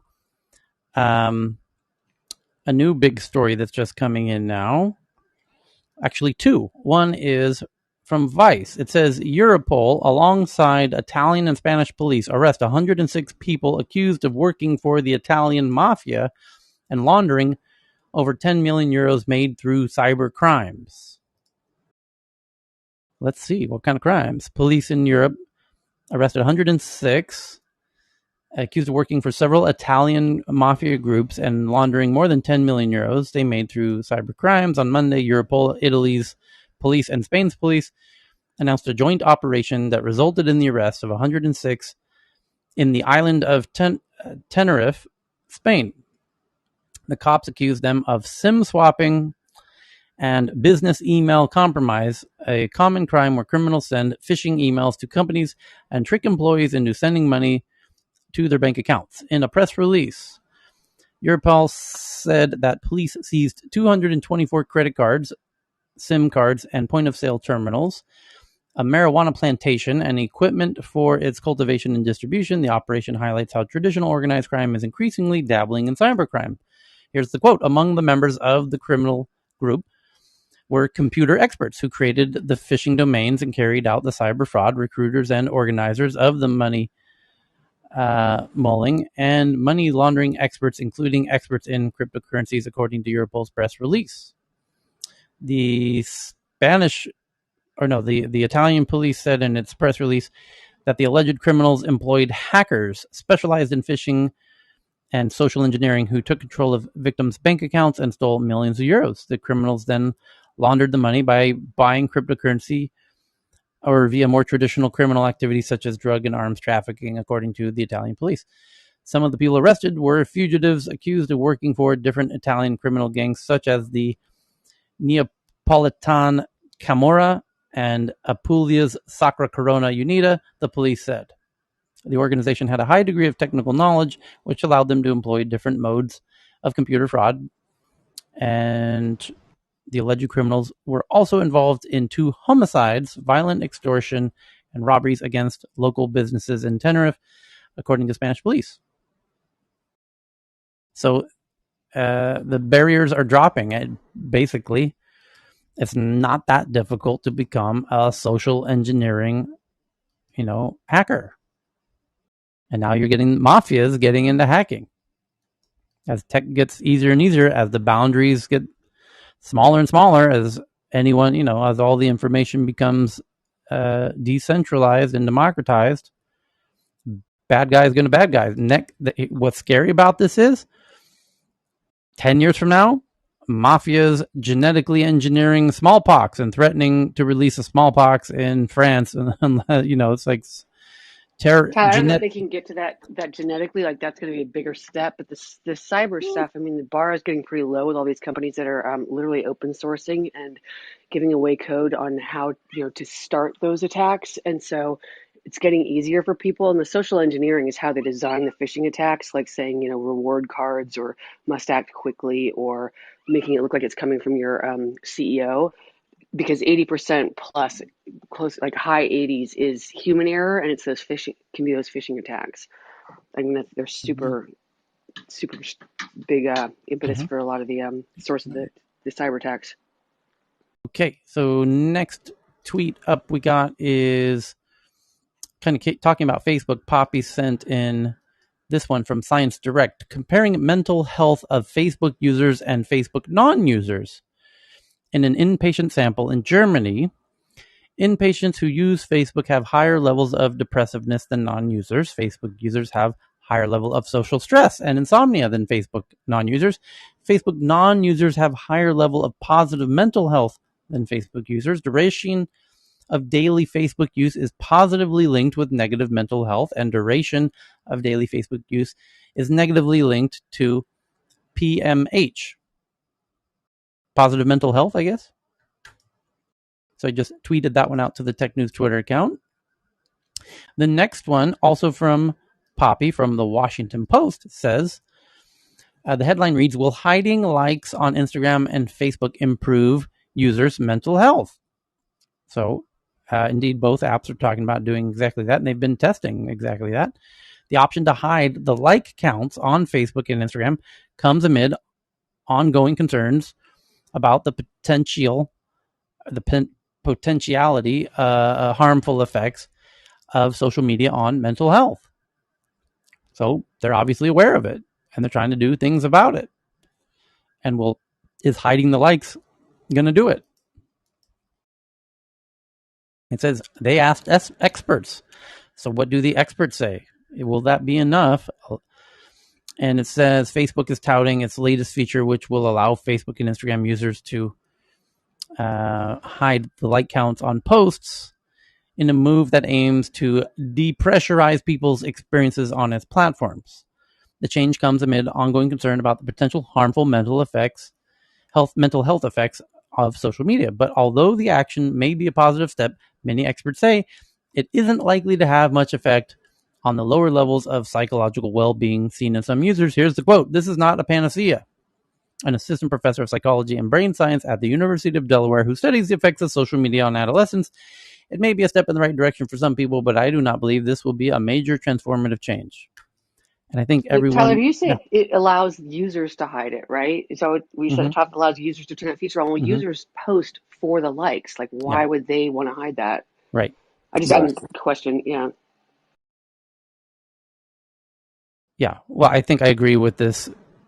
The person they quote, the expert they quote here, which is nice first step, not nearly enough. There's a lot more to what's causing the negative issues that we raised in the last article of that study than just the likes. Like that's just the tip of the iceberg. So keep on going. Go 10x on that, and then you might actually Well, be able to. it also it's they're going to say we're enabling users, but it's also shifting it to the users, right? Versus taking it on themselves to do something a little bit more proactive, as you're Yes, saying. Bingo, but bingo, clever. bingo, bingo. Yes, but cleverly that then does remove their burden of guilt. That hey, we've empowered you to solve. You have that mental health problem, and we gave you a tool to address it, but you didn't choose to do it, right? Is this Tyler, why I tell someone? I just wanted to give you some breaking news. The US and UK from November will be able to travel if you're fully vaccinated with no other restrictions. Okay. So Party at Asif's house. All right, you're welcome. okay. The yes, Verdan sent in the article corroborating Vinay's assertion that Sony is now a new VC rolling the dice on Indian startups in India. I just tweeted that one out. Thanks for that.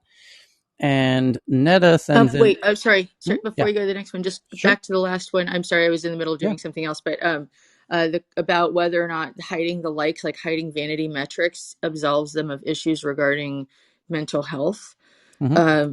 Not necessarily. I mean, if they're doing something they know actively causes harm, and hiding a metric is sufficient to change that harm, that is that may do something, but it's unlikely because mental health doesn't get repaired by hiding vanity metrics, right? Like if it's damaged, there's more damage and repair that has to happen for it to be significant. So assuming that they're liable for it in the first place, which they may be now, I don't know that the mere action of hiding likes is going to do anything. They'd have to actually proactively help people get treatment, I think.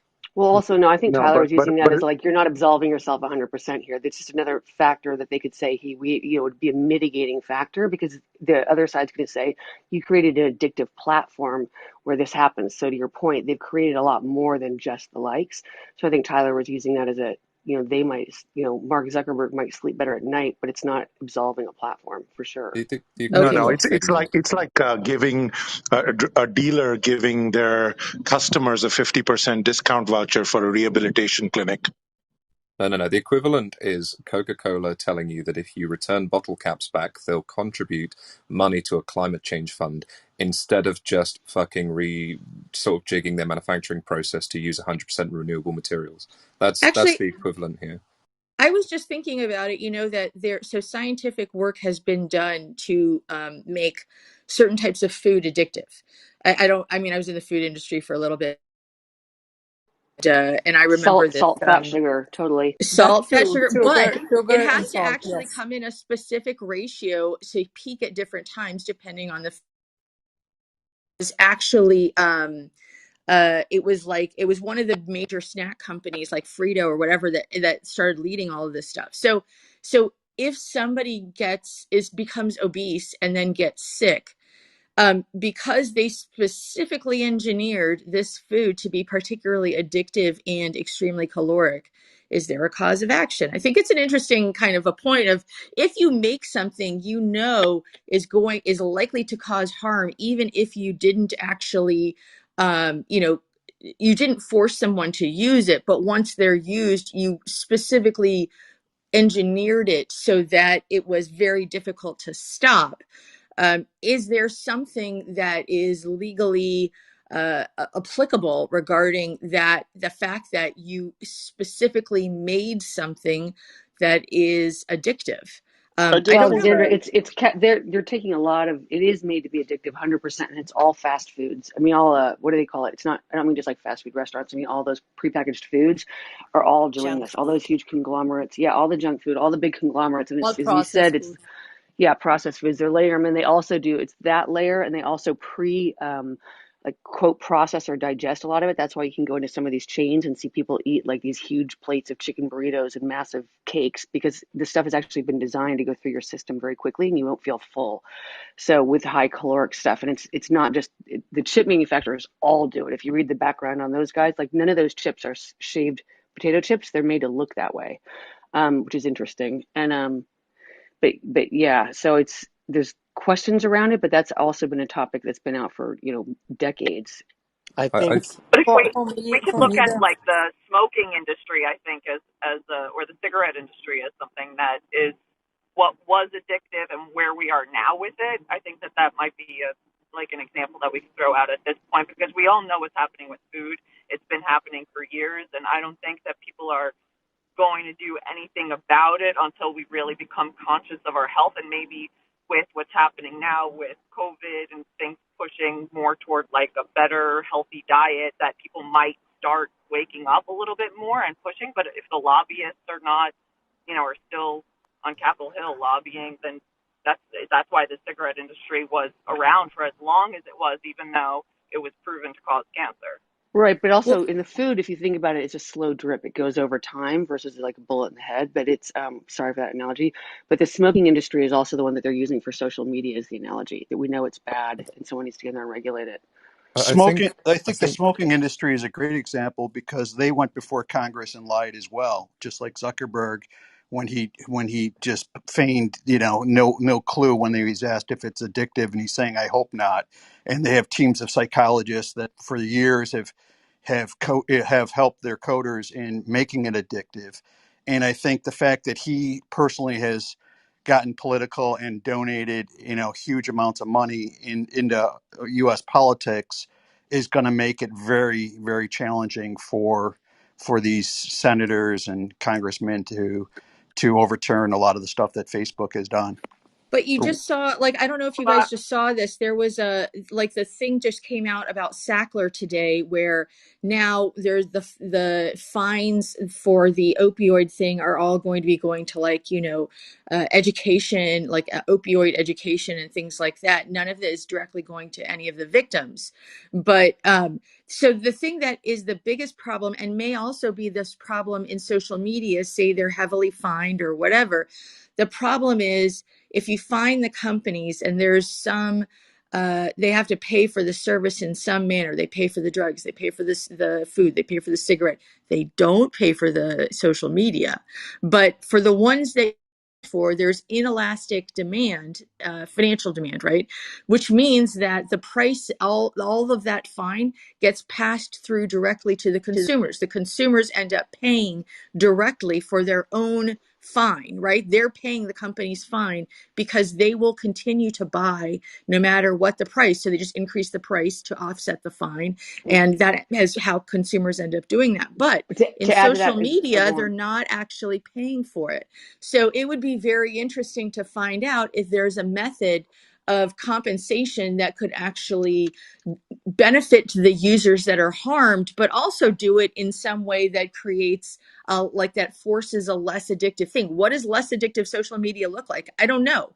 Does it, I mean, it's not just vanity metrics, right? But what does less addictive social media look like? Is it like, you know, less cat pictures? Is it fewer, you know, vacation pictures that, you know, nobody's ever going to go on? You don't even know the people that are in there. Like, what is less addictive social media? It's really, I think it would be tough to say. Two But points just there, like Alexander. the It's not engineer, one cat. just It's not like the cat pictures. It's engineer. whatever you like. It's whatever you is. It's the algorithms, not the cat, right? So it's whatever the algorithms are. Like tune them so they're not sending you down a rat hole so much to be addictive. But to go tie back to the fines, in addition to, as you pointed out, the end users paying for that, these companies will start publicizing, hey, we donate to X, we do Y. That goes going on for decades. Where these fines, they then use them as a marketing plus bit without saying it's because we were fined and have to. They just say, oh, we're a great company. Look what we're paying towards. And you'll see that historically with the when tobacco is fined or when Coca-Cola is, you know, any of those are fined. So it actually benefits them. So it's kind of a bummer to hear that that's where they're siphoning, you know, putting that money versus into something that they don't get to You can publicize. just quickly, you can look at how, I mean, the comparison to cigarettes and to food is an excellent one, Alexandra, but the biggest difference in that is the speed of change. Look how long it took regulation. I mean, in the UK, thankfully, we have sugar tax and salt regulations. We have regulations on when companies like McDonald's, for instance, can advertise on TV and where they can advertise, no billboards near schools, that kind of thing. It took decades upon decades upon decades to get that to analyze the models that these companies were using, and then to bring in sufficient, and some could argue that it's still not sufficient enough, sufficient regulations. Now, the issue with that is that it takes a company. I've made this point before, and I think it's the most important one, which is it takes a company like Coca-Cola quite a time to change methodologies to adapt to regulation. Facebook can do it within seconds. That the analogy of, for instance, a snack being addictive through sugar and salt. Now imagine that the snack changes its flavor ever so slightly, second to second. So as you're sat there as a human being, try to overcome your willpower, you have this massive monolithic set of Dorito with the algorithms flavoring all that, over it comes in, yeah, right? exactly, that are picking Don't apart, need and they it. go, oh, you've changed your tactic on how you're going to resist this sort of type of content. Let's switch you over to this kind of type of content. Regulation will never be able to keep up, and that's the fundamental issue with all of this. To I But me, just what want to does make Iram, sure. non-addictive when social So media in this even when look context, like? you've got to admire the Chinese, right? They're really getting rid of addiction. Iram has been trying to get in for a while. I'm sorry, guys. to me Thank you. is The like analogy was the users getting when is the critical mass when the users start rebelling. I think that's when it's going to be a real an change. If interesting. you remember when newsfeed came and then people start like leaving Facebook and this and that, even on Facebook start organizing, they had to readjust themselves because they just realized that that was going to be a really critical thing for them. And the same thing like with drinking and driving. When the moms start getting really, really annoyed because they were losing their kids, and then they made it that it was their mission to make a change. It just had to be forced into like the politicians to change. And like you said, it's not politicians Facebook, when parents are going to see some kind of effect coming in and affecting the lives of their children and stuff like that, and start doing something on it on the social media itself, then I think they will be forced into making. But when is that critical mass coming in? I have no idea, but I think that might be a way that's going to force change. Something that I would recommend everyone read or watch is something called the dopamine effect. I don't know if how many people are familiar with it, but it is literally what gaming companies do, social media companies do, all to make the user hit that high dopamine levels to Hmm. constantly come back. And as far as the food industry is concerned, like the main reason why most of the sugar products are not being taken off the shelves or being fined for is because the government subsidizes corn, like corn fields, corn farmers or whatever for the high fructose corn syrup that is literally in like every single cereal that you'll that you can find, and that's what's going on commercials for kids to watch, and that's why child obesity has increased since the 80s like tenfold, because all of these things are not, it's all about profit and all about pushing this high fructose corn syrup and all of that. But yeah, dopamine effect, I think, is something that everyone that's on this platform should.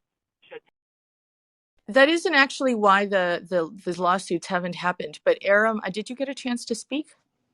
No, I was just trying to compare it with very deep third degree burn, and then Facebook trying to put a bandage on top just for visuals. And then for me, the solution must be for them to come up with a solution, reverse engineer or spend time and money in the same research to rehabilitate, to promote such programming that promotes mental health, just like, do the complete skin graft, like find a solid solution. They have the means, they have the technology. I wanted to welcome Vincent to the stage. He had his hand up. And feel free to jump in here, Vincent. I was just going to read Kara Swisher, who's a really well-known journalist in tech and a brutal interviewer. She's fantastic to watch. She used to do one of the best tech events. In fact, I think she has one of the events coming up very soon, the Code Conference. Her and Walt Mossberg do one of the best tech gatherings each year in Southern California.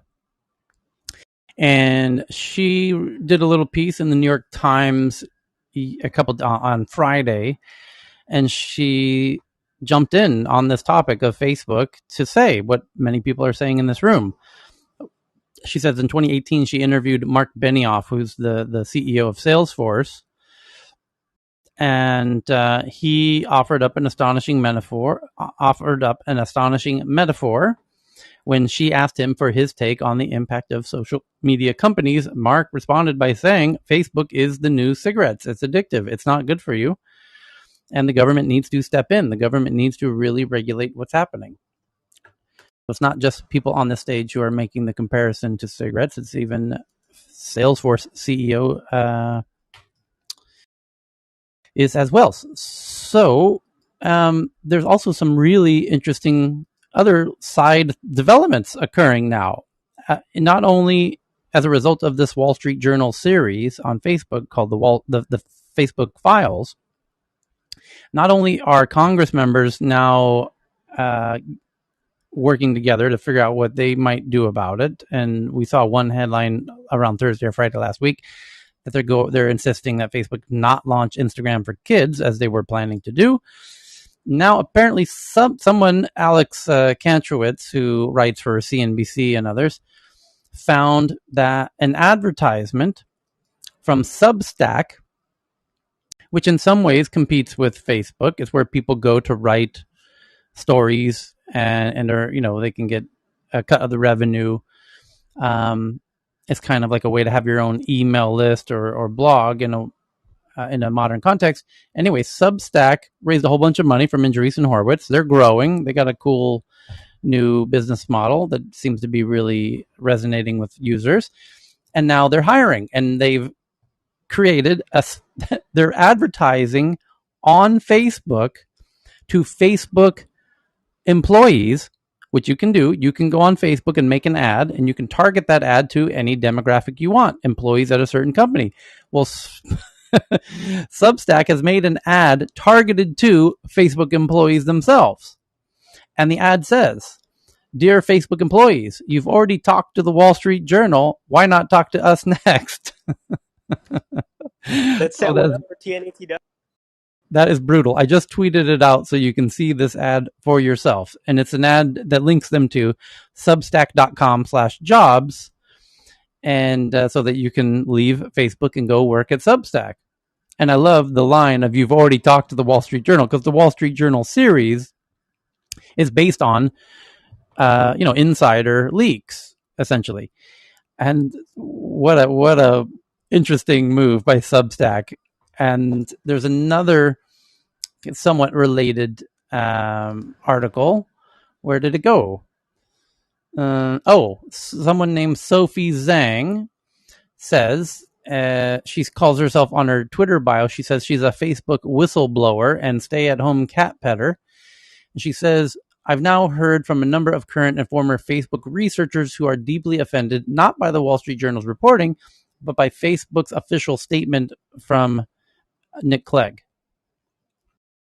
So rather harsh response to Nick Clegg. And then Kara Swisher is taken to Twitter, her Twitter account, to say that while Nick Clegg is worth the money that Facebook pays him, this defense needs to be more than just it's quote unquote it's complex, which is she's oversimplifying his response to the Wall Street Journal that we read here, and to pretend that the reports were personal, given the long history of what Facebook's glossing over major problems, what the Wall Street got wrong. So she thinks Nick Clegg has more to do in doing a more thorough Bad response. timing for Facebook glasses. Maybe that wasn't the greatest product timing. Well, I love Substack's move there. That's kind of sinister genius in a way. So anyone with a hot comment, or we can move it to we got a bunch of good articles to get into. I love how they basically are implying that if you talk to the Wall Street Journal, you're going to be looking for a job anyway. So it's kind of a double entendre, like number one, come write for us, but number two, if you talk to the Wall Street Journal, you're going to lose your job. Anybody else? Going to the next one. Next article. I just wanted to say, Tyler, that I spoke with Cara last week. I was at the SALT conference in New York, and she was interviewing one of the speakers. She's amazing. I've met her a few times, but I totally agree with you. She's particularly gifted at giving good interviews. She's doesn't pull any punches. Yeah, Vinay.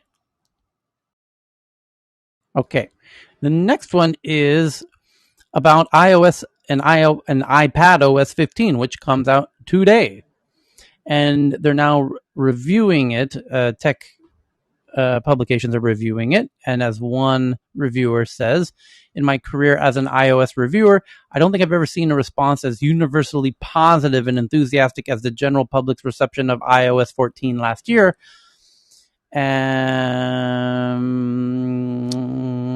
The numbers don't lie. With the world coming, so there's a whole bunch of them, and he says it's slightly different.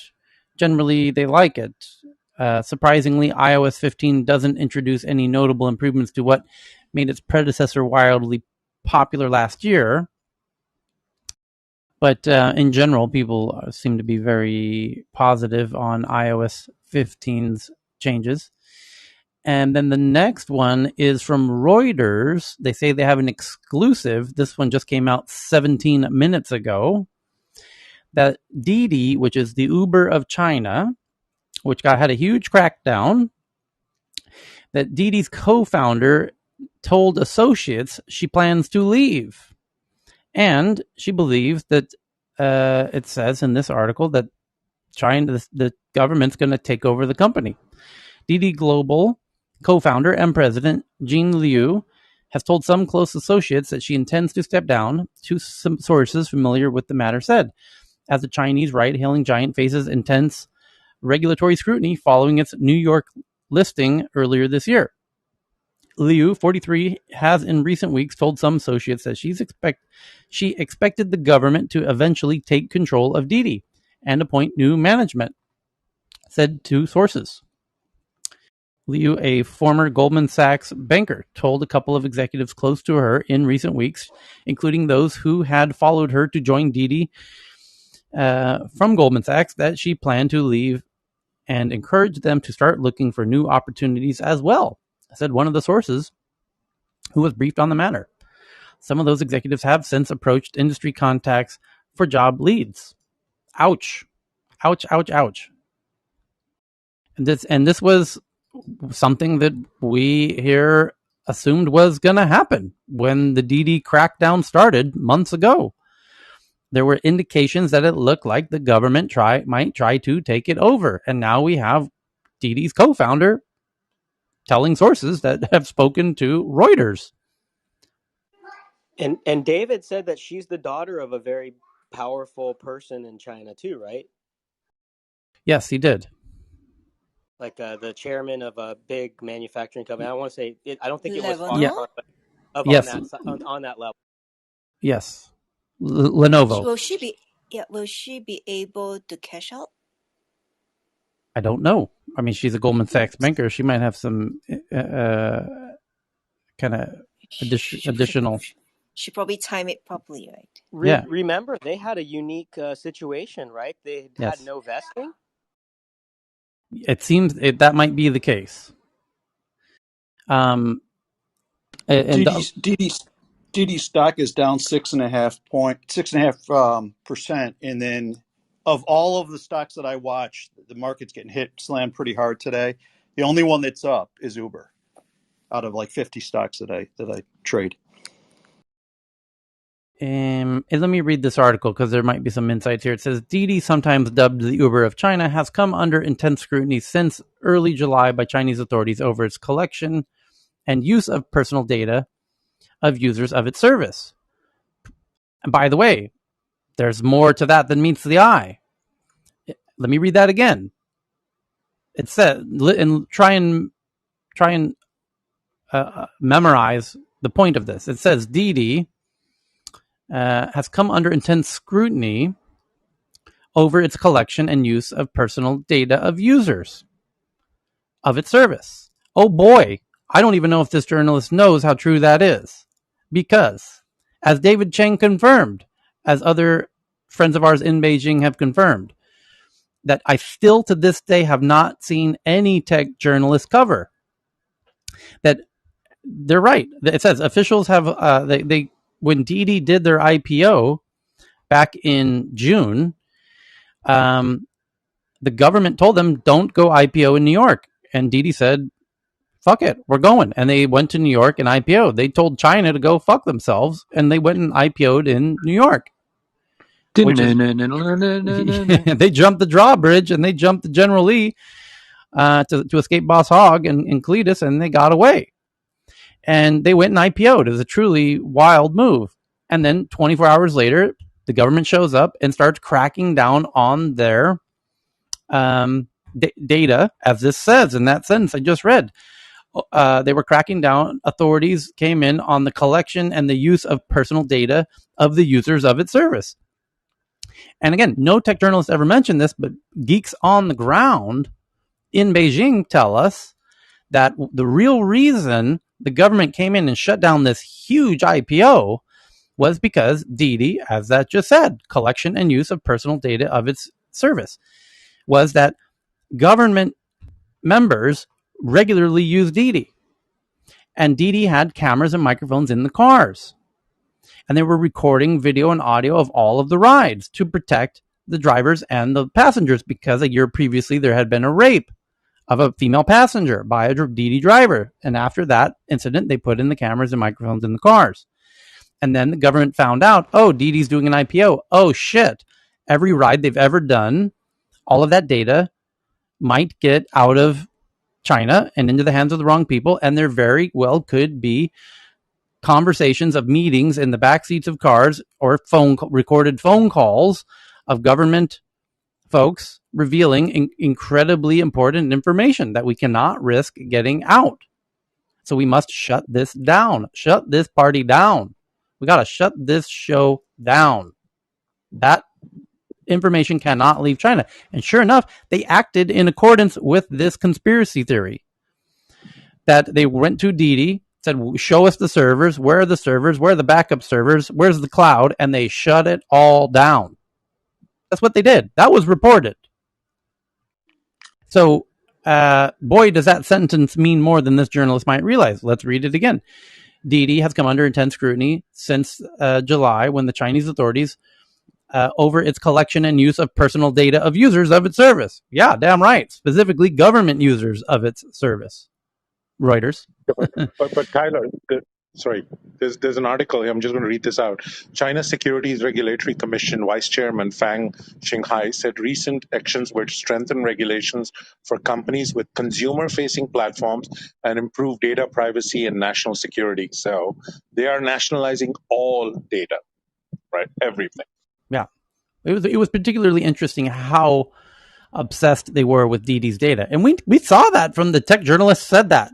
The tech journalists, the headlines were, the government's cracking down on Didi's data. They're going in, they went to the servers, and it was like everyone's scratching their heads like, what's going on here? You're stopping their IPO over their data? What's going on?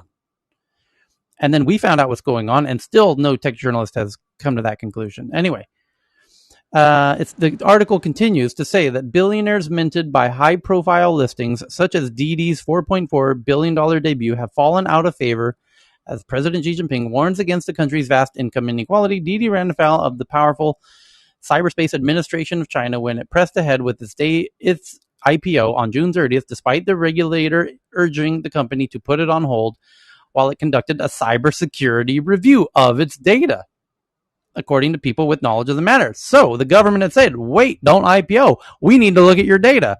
Didi said, yeah, well, we got to run, y'all. We got to head on over to the IPO because it's now or never, baby. Let's do this.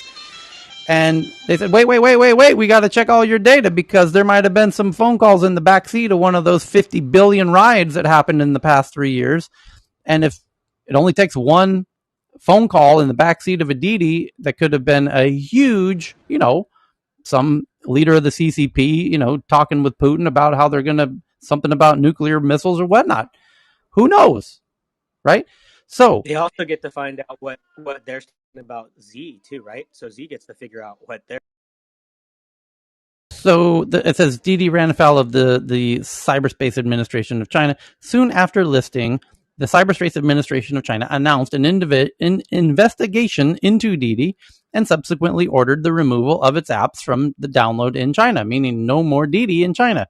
Officials from at least 6 other departments also got involved. Reuters could not learn whether regulators had asked for the Liu's departure and what would happen to other executives such as Didi chairman and CEO Will Cheng. One of the sources familiar with Liu's plans said the Harvard alumni and daughter of Lenovo Group founder had also talked about leaving Didi in the years before the current regulatory crisis to try her hand at something new. The cyberspace authority did not respond to Reuters' request for comments, Cheryl, while Didi did not respond to specific questions, Cheryl. So there's a double no response in this one. Liu joined Didi in 2014. She holds a 1.6% stake worth around $640 million in the company and controls 23% of the votes. Thanks to a dual class share structure, she has been deeply involved in the company's key corporate decisions and also oversees Didi's other corporate matters, including human resources and whatnot.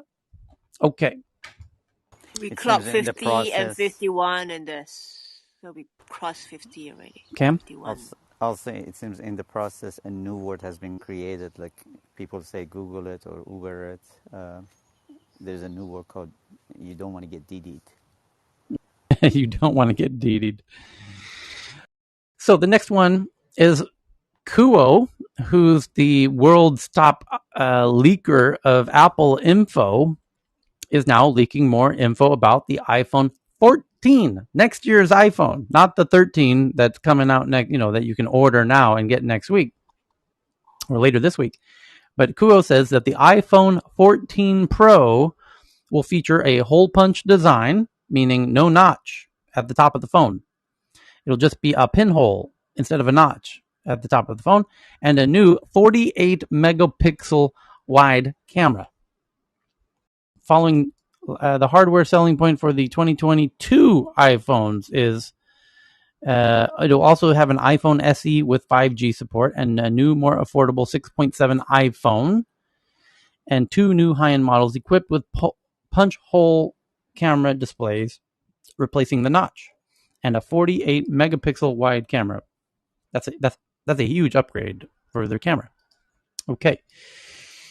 So next article, shall we, is from Neta, that Xiaomi, who overtook Apple and Samsung in June as the world's leading smartphone seller, Xiaomi patents mobile earthquake detector. I love that. Chinese phone maker Xiaomi has reportedly published a patent for earthquake detection using mobile equipment. It describes a system capable of monitoring seismic activity. The mobile device would send collected data to an earthquake processing center. The system also permits an underlying processor to identify and predict earthquake events based on past data reading. That's freaking brilliant. I love that. I'm a little far I north, don't but think it's this supposedly reliable. got deployed this weekend. I In wouldn't. California, there was about a 2-minute warning. I would doubt the reliability, except that you remember the Apple event where they showed how live streamed. We were in this room, many of us. They could detect the walking of a person, a user, an Apple user with an iPhone in their pocket, and they could accurately assess that this person might be likely to stumble and fall months in the future. that their way that they walk has so minutely shifted in a discernible way that indicates that they're like an elderly person, who falls at some age, that there's some indicator that occurs months in advance that indicates, your gait has changed in such an interesting minuscule way.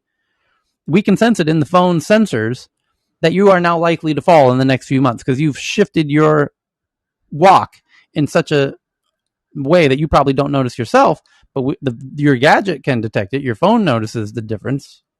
The accelerometers noticed the subtle change because your pace is so consistent day after day after day after day that the phone knows the pattern of your pace so intimately, better than you do yourself.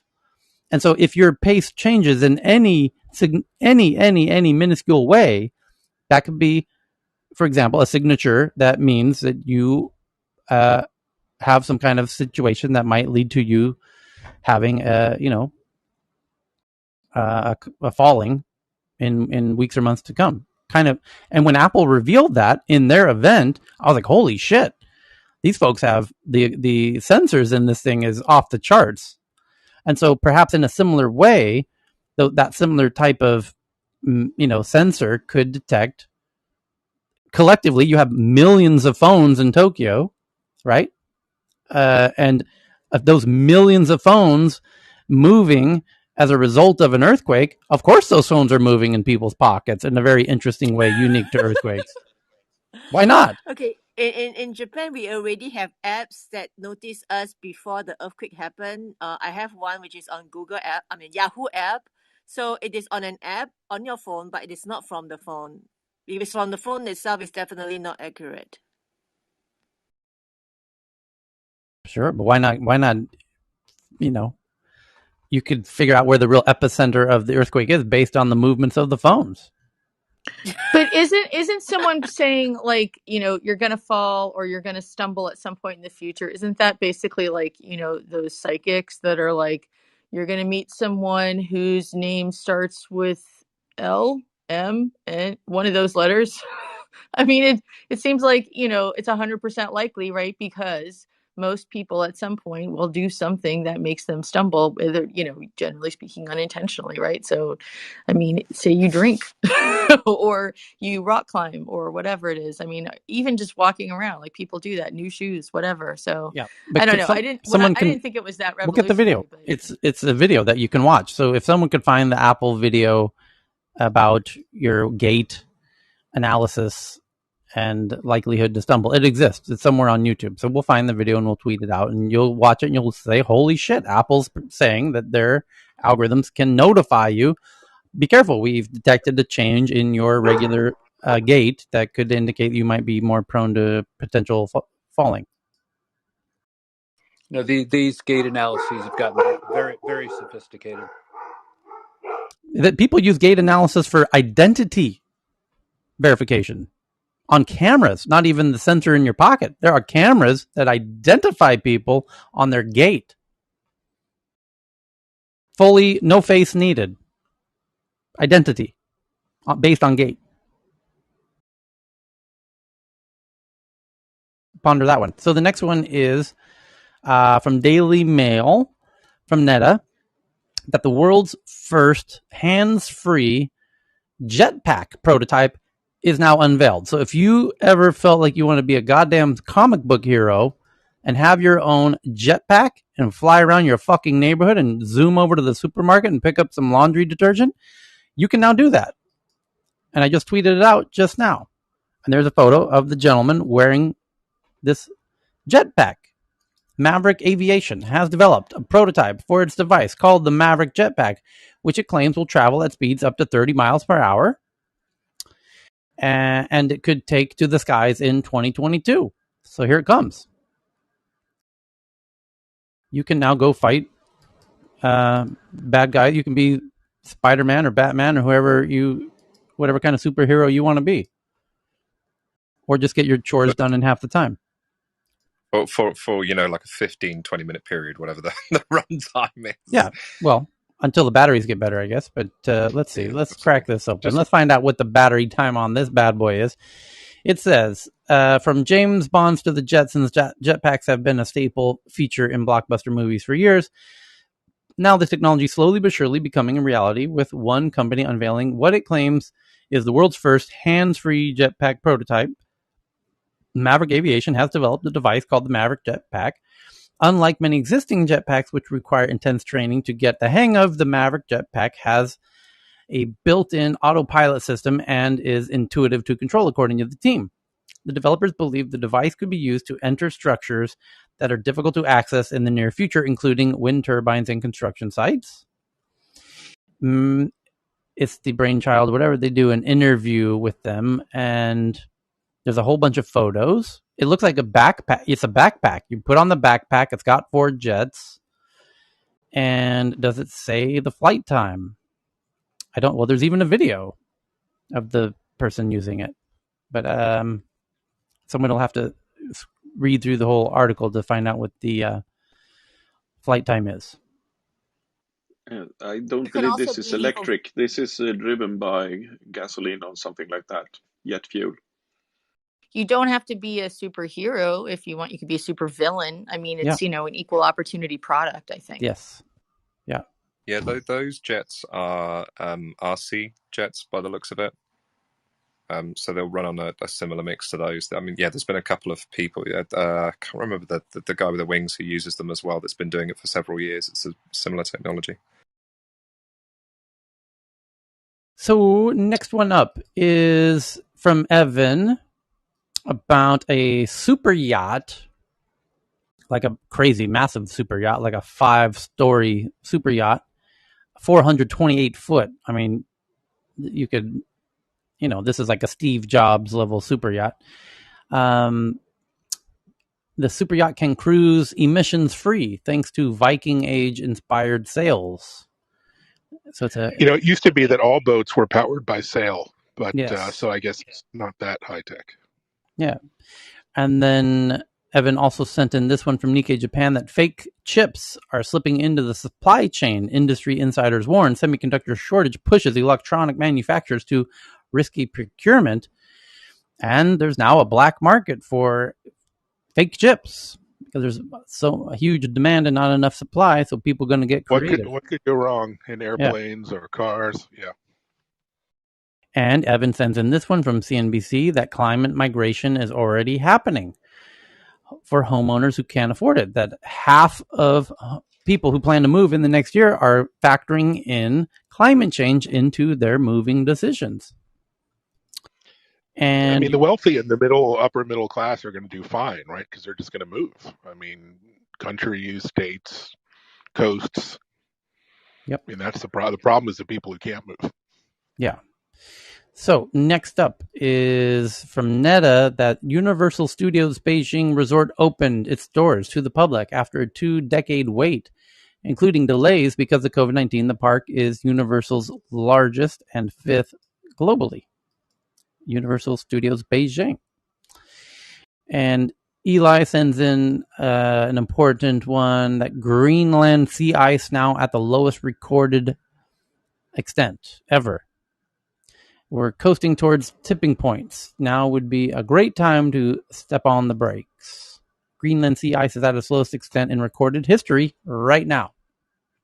And you can see a really beautiful, although concerning, chart animation that highlights right now compared to other it always happens between in kind of September-ish, and historically makes sense. But this year's lower than ever before, and you can see that chart. And so the next Tyler, one, yes. Just quickly, just going back a couple. That Xiaomi, if anybody comes across the patent for that, can you ping it over to Twitter or to me and DM me on Clubhouse, because I've been trying to find the patent itself and I'm failing miserably. So if anybody does happen to spot that, I'll come across it the next couple of days, ping it over. Okay. And next one is from Netta, that the chances of aliens in our galaxy is much more likely than first thought. Scientists claim they find young stars teeming with organic molecules. And I think I have an explanation why, but let's see what the article says. Scientists used the ALMA telescope to study 5 protoplanetary disks. Key organic molecules were in 4 out of the 5 protoplanetary disks observed. Organic molecules in space. They are stepping stones between the simple carbon-based chemicals abundant in space and more complex cousins, according to the team. The search for life beyond Earth may have just taken a huge leap forwards, as scientists have detected rich reservoirs of large organic molecules around young stars in our galaxy. These organic molecules resulted in life on Earth and are 100 times more abundant than previously thought, according to the research led by the University of Leeds. Co-principal investigator said the same ingredients needed for seeding life on our planet are also found around other stars. It's possible the molecules needed to kickstart life are readily available in all planet-forming environments. And this makes sense. Why? Let me explain. Because there's an interesting phenomena that you can all sort of agree based on just simple observations, which is the pure plasma of some sort of Big Bang-like event, if somehow magically, miraculously, perhaps even divinely, became atoms, like the atomic chart of the different atoms. And these atoms combined miraculously to form molecules. And those molecules miraculously, perhaps I might even say divinely, combined to form cells. And those cells, again, some might say divinely, combined to form simple life. And that whole process of each layer, chemistry, becoming biology, becoming society, this layer of every previous layer miraculously, divinely combining to form a far, far, far more complex layer based on the previous layer, has been going on since the beginning. It seems to be programmed into the existence of the universe itself and doesn't seem to have any limitations geographically in the universe. So why wouldn't this process that we can all seem to agree happens, why wouldn't it be happening everywhere in the whole damn universe? So why would the Earth be unique in that way? Yeah, there's a regular on Clubhouse by the name of Professor Lee Cronin. If you haven't listened to him, I highly recommend it. He's devised a theory called assembly theory. And what he does with the theory is explore how complex biologic molecules so defy the second law of thermodynamics, everything tends towards entropy, that there's no way they could have been randomly created by the collision of energy and matter, that they must have been synthesized by some biological process. And so he's identifying molecules whose signatures would strongly reflect their origins in life, not in the random collision of energy and matter. It's really fascinating. So the next one's from Verdane, sends it in from India Times, Economic Times of India, that Mr. Modi is planning to meet with Vice President Harris and Apple CEO Tim Cook during his U.S. visit. The PM will also meet with Australian Prime Minister and the Japanese counterpart, Prime Minister, on the same day.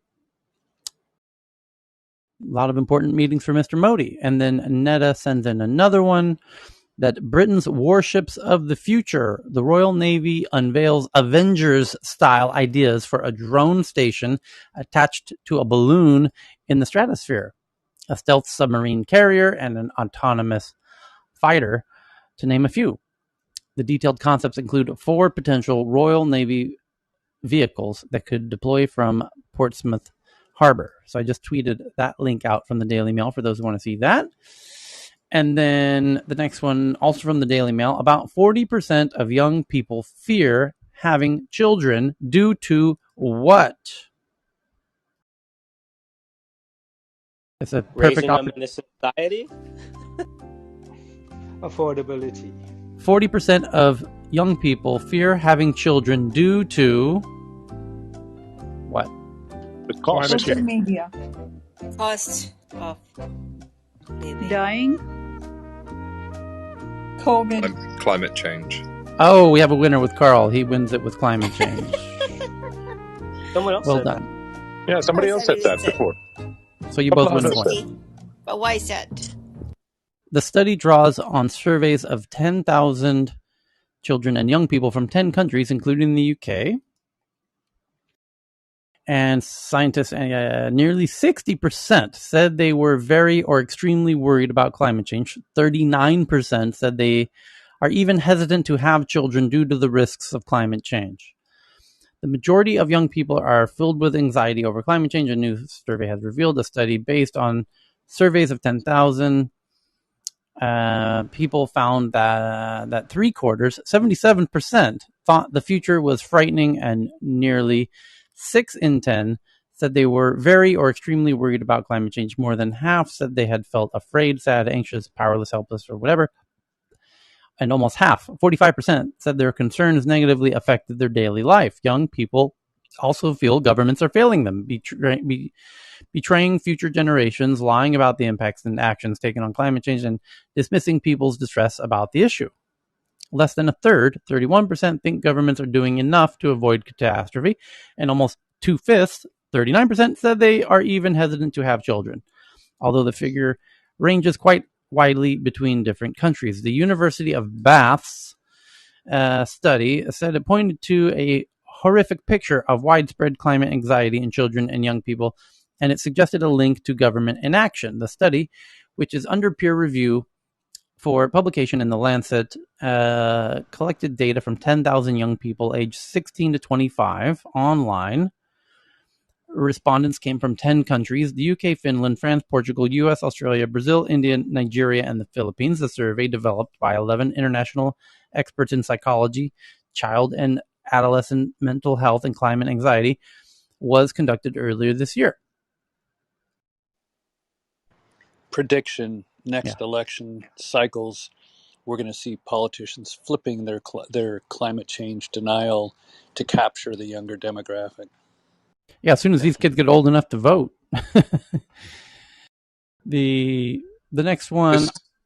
Just quickly on that, it feels indicative of the trend that the communication that climate change is real and it's a problem is improving, but the communication of how we can beat it and what the average person is not. So we're still lacking that point, because otherwise it would be anxiety, but then trust in the system and hope that we can, like that feeling of we can action change and make something happen, but it's not. It's that anxiety of, well, maybe we don't even want kids now, which is, we know that it's a problem, but I don't actually feel comfortable that we're going to be able to fix it. So there's information there that still needs to be pushed out, which is how the average person can action change. Plant-based diet. Okay, so next up, we've got Sylvan sends in this one from BBC that promising clinical trials suggest that psychedelics may prove game-changing treatments for depression, PTSD, and addiction. Could we be seeing the beginnings of a psychedelic renaissance? My God, BBC, you're only about 3 years late to this party. There's been an endless discussion about this and research about this that's been ramping up quite significantly for a few years now.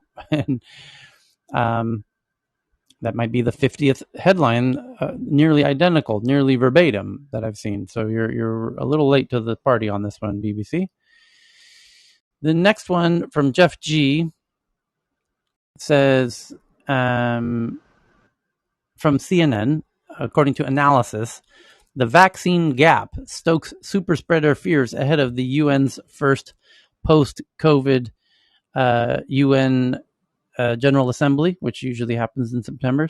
U.S. fears that this week's annual World Leader Jamboree at the United Nations could spark a super spreader event.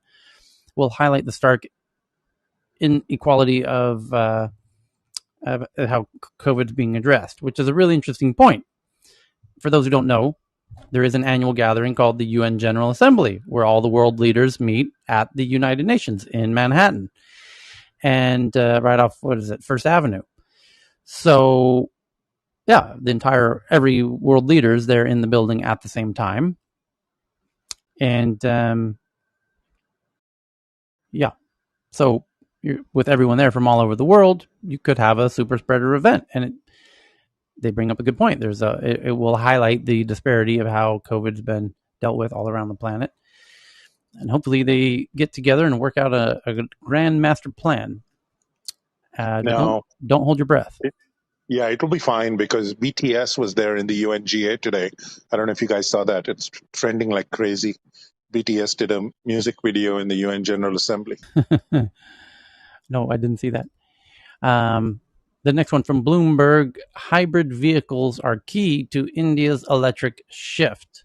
Hybrid vehicles are a better fit than battery-powered electric cars for India in the immediate future, given the nation's shortcoming in EV infrastructure, according to Bloomberg. And next up, we have one from Netta, that eye problems raise the risk of dementia by up to 60%, as new analysis shows a link between sight problems and impaired mental activity. Patients with deteriorating vision are more likely to end up with an impaired ability to remember, think, or make decisions, researchers in China have said. And then Evan sends in this one from Yahoo News, that Australia says that French submarines were inferior to the technology offered by the US and the UK, as while France is fuming that the US and UK effectively scuttled a $66 billion deal for Australia to buy 12 French diesel submarines, and which led France to recall its ambassadors from the US and from Australia. They're clearly a bit peeved about this. But Australia is responding by saying, well, the U.S. had better submarines, better technology, so what you going to do? Netta sends in this one that from UC Riverside team says if they're successful, the public could eat plant-based mRNA vaccines, which could also survive at room temperature through plants. You could make, and this is a fantastic combination of two emerging technologies. mRNA vaccines, which we're seeing mRNA vaccines being tested for HIV and for cancer and pretty much every fucking disease we could ever imagine, will come out in the near future, in the next few years. And this other idea that, well, plants also run on DNA and RNA, so why couldn't you put the mRNA sequence into the plants and then eat the plants? Well, it turns out you might be able to do that. And that's what this headline, the UC Riverside team says, if they're successful, the public could eat plant-based mRNA vaccines, which can survive at room temperatures. Holy smokies. How freaking genius is that? Tyler, UC Riverside's the one school I don't know its personality. Apparently has something to do with plants. There's precedent in that tobacco plants have been used to synthesize various non-tobacco proteins. So it's just taking it to the RNA level, one step up the chain. Is some water in the US have fluoride added to it? Yes. All of it. Right. Okay. Because my first thought is like if a sizable amount of US citizens don't want vaccines given to them in the traditional manner, what is the outcry going to be if it starts being added to the food? And then the comparison is, that the tap water having fluoride added against your will. I didn't know if that was a thing in the US like it is here in the UK, but yeah, Cami, I think I cut you off. Apologies. Oh, I was just going to say, I recall too, and John, correct me if my memory's rusty, but for the H1N1, some vaccines were grown in tobacco plants. I believe that's correct, but my memory's soft on that as well. So Jeff G sends in this one from India that the BHU university researchers find bacteria that can kill toxic metal in water. And he also sends in the vaccine salad article. And the world's tallest populace is shrinking. That would be the Netherlands. And so the Dutch are still the world's tallest, but they are now have shrunk 1 centimeter. What is going on over there? And not just there, other places as well. Why are people shrinking? So that's from the Washington Post. Just tweeted that one out. And I would love to know why this article about the assassinated Iranian nuclear scientist is going viral. I mean, a lot of publications are covering this. Iran's top nuclear scientist woke up an hour before dawn, and he was assassinated by the Israelis by a car with a machine gun on top that was controlled remotely. And but that was many months ago. Why it's getting so much coverage now, I'm not quite so sure. I think it has more detail about exactly how it went down. That's okay. Why. Yeah. And it's like that movie, The Jackal, right? And it's kind of scary because it is really scary to think that a robot's going to potentially be able to kill you. Mm-hmm. And they added AI to the story, so it sounds even better. I think that's probably why. I think Evans figured it out. the AIs are a discussion with Kai-Fu Lee last night on Clubhouse. The one thing that he called out around ethics and AI is we must ban autonomous military weapons ASAP. And I don't think anybody would disagree with him. It's just, can we implement it? China. Okay. Interestingly, the next article I have here, the next one says, can AI help improve racial disparities in healthcare? So you can check that one out. And then the next one after that is the global housing market is broken and it's dividing entire countries. The dream of owning a home is increasingly out of reach. Democratic and authoritarian governments alike are struggling with the consequences, according to Bloomberg. So I just tweeted this one out. It says, soaring property prices are forcing people all over the world to abandon all hope of owning a home. The fallout is shaking governments of all political persuasions. It's a phenomena given wings by the pandemic, and it's not just buyers.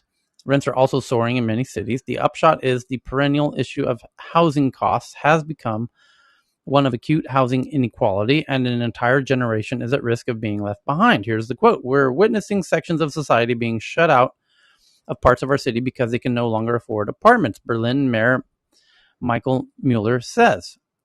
That's the case in London, in Paris, in Rome, and now, unfortunately, increasingly in Berlin, which, by the way, had one of the cheapest rental markets anyway, in any top city globally. Even just 6 years ago, Berlin was remarkably cheap to live in, and they've had a bit of a tech boom there as well, and rents have been steadily rising there as well. And the article's right. The premise is correct. The rents are going very high in every city that most people want to live in. However, simultaneously, you will also see headlines that we read even this past week that there are entire villages and counties all over Italy and Spain that are ghost towns that have been evacuated, and they're begging people to move there. In fact, they're paying people to move there. In fact, they're giving away the homes for €1. Tons of them entire towns. So, yes, people are moving into cities at an unprecedented rate. This is a well-studied social anthropology effect. Everyone's moving into metropolitan areas for the work, and that's causing this huge upward pressure on the price of housing and rents, and causing downward pressure on rents in outside of the cities. So I wonder if they mention this very obvious fact in this article.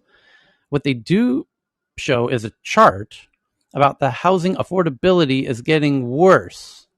In many top countries, the price to income ratio has risen dramatically since 1995. Guess which country has had the highest increase of housing price to income ratio, which makes it, proportionally less affordable?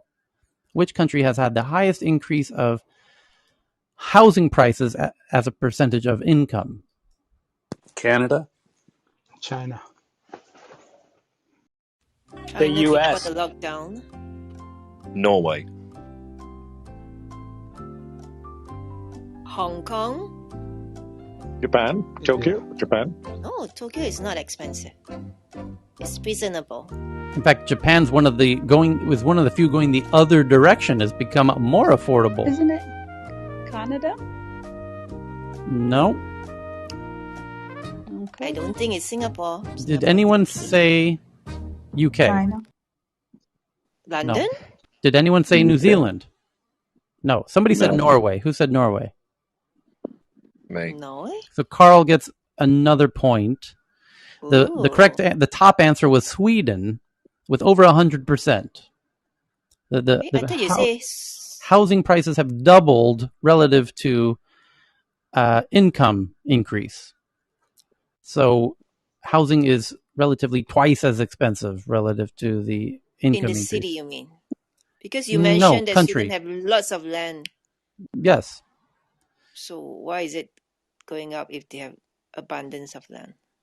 Because they're not able to build houses fast enough. There's a huge Stockholm's the fastest growing city in Europe. So when you have more people coming in and you can't build houses fast enough, because Sweden is very tightly regulated on the ability to build more houses. We can't build houses fast enough. Only Stockholm is livable? No, you can't. It doesn't matter where you build them. The government won't let you build an endless number of houses. They say you can build this year 50,000. Well, the problem is we have 500,000 people who moved in. Well, we can only build 50,000 a year. Okay, but we keep allowing in 500,000 every year. Okay, but we can still we only allow you to build 50,000. You see the problem? It doesn't matter where you build it. Tyler Yes. Ranjit here.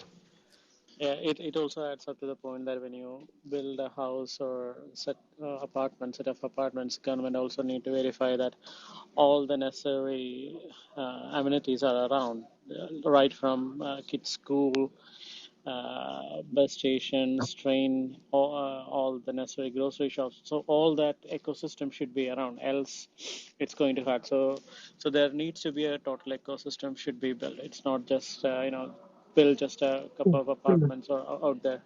And this is very, very true. We have been trying to move to a villa for past 8 months, and it's like terribly, terribly hard. Apartments are just going like in minutes, literally in minutes. And the reason is that now a lot of people are moving from apartments to villas, individual houses, because of this working from home and other kind of things. So the other side of the story is also that if you order things in IKEA, it's a long queue getting furniture from there because of this. Due to the supply chain problems due to Corona. Second, due to people are moving out from apartments to villas. Yeah, thank you. Yeah, And isn't that the same like phenomenon everywhere? Like, I mean, it was so crazy where we were, which is like in Maine, about an hour north of Boston. It's just houses were auctioning. It just became unaffordable because everybody from New York and Boston and everybody was just moving after COVID, and just people moving away from apartment in cities to bigger houses in suburbs. The Canada rates was the are same. low. The rates are low. If you can squeeze off a down payment, ownership is much better value than renting, especially in like Los Angeles. A 2 or 3 bedroom might easily go for $4,000 or $5,000 a month, and you can go buy a house in the suburbs and pay, $3,000 a month for a mortgage. So you just need that down payment to make it happen. Not many people have it. Right. Yeah. I remember like before coming back to Ethiopia, which was like a few months back, people were paying cash. I mean, even for like $700,000 house, and like realtors and even a lawyer was telling us that they were just prioritizing people who are paying cash instead of waiting for mortgage approval for other people. It was that bad because everybody just was auctioning, and some houses were selling as is. So people are not even given the opportunity to inspect and other conditional sales and stuff like that. It was just insane. But Yeah, that's that's kind of cooled down. standard. Yeah, but that's kind of standard in real estate anyway. Like the cash is king. If you have it and you're going to spend it, people would rather take that deal than wait for someone who has to get approvals or inspections or anything like that. So I mean, I just don't find that odd. The housing market is really cooling down if you look at the outlook data, and there's a lot of pessimism now. We've definitely peaked in housing. Prices are starting to come down a bit, and we're not in bidding wars, so watch the space. And Heyman started the Canada room too. He paying me to say I had. Okay, yeah, I see that too just now. Okay, so we'll blast through these here. We got this one from Jeff. A Chinese robot fish could pave the way for low-cost prosthetics. Researchers created an artificial muscle using liquid metal that allows it to expand and contract and hope one day to use this technology to help humans. A Chinese robotic fish. What's the use case again? Pave the way for low-cost prosthetics. Meaning prostate. That they're making a very simple use case. They're just had to think of what can we make out of this, and then they found this how to create an artificial muscle, right? So they made an artificial muscle using liquid metal, and then the first use case was, what kind of thing can we make out of an artificial muscle? Well, let's make a fish, because all the fish does is move its tail left and right, click, click, click, click, click. Okay, great. So they made this little robotic fish as the first use case of how do you make this artificial muscle out of a liquid metal. And then they think down the road, the bigger ambitious plan is a much more complex version years from now would be artificial limbs, like prosthetics, that are more complex than this little robotic fish. So the robotic fish is just a proof of a prototype. Well, a very simple Terminator. prototype. Terminator is on the way. Yeah. So the next one Well, is... I don't know if that's Terminator or more that like the humans. Mm-hmm. The next one is from Nalormi. That Google abused dominant position of Android in India. Antitrust probe finds Google abused the dominant position of Android in India to illegally hurt competitors in the country. They found, and now Google, you're going to pay. You're going to learn how we do this in India, Google. So, yeah, Google's going to have to deal with Mr. Modi, and let's see what they come up with. It'll be interesting to find out. Poppy sends in this one, that scientists in Sweden discover a rare aggressive form of Alzheimer's that begins in the early 40s. A newly discovered gene mutation linked to early onset Alzheimer's disease has been discovered by an international team of scientists who traced the DNA. And are you then going to, now that this gene has been found and sequenced, will you pass it on to your future children knowingly? Or will you genetically engineer your, children to avoid something you know you don't want them to have? That's going to be a very real question in the very near real future. So the next one from Cheryl. From the next web, computer vision can help spot cyber threats with startling accuracy, a whole new way to stop malicious hackers in their tracks using computer vision. In 2019, cybersecurity researchers created a machine learning model that could detect malware based on images created from the content of application files. Wild. That's truly wild. Computer vision. Spot cyber threats and malware. That's truly wild. So I just tweeted that one out. And next one is the iOS 15 review from India, which comes out today. And then Netta sends in a video of autonomous robots in cloud kitchens or in any kitchen.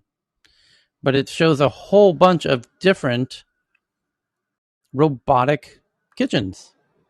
And these robots in these kitchens, and they're amazing, and they're making meals robotically that you will be ordering on your little apps in the cloud kitchen that will be delivered autonomously and cooked autonomously by robots and delivered by robots.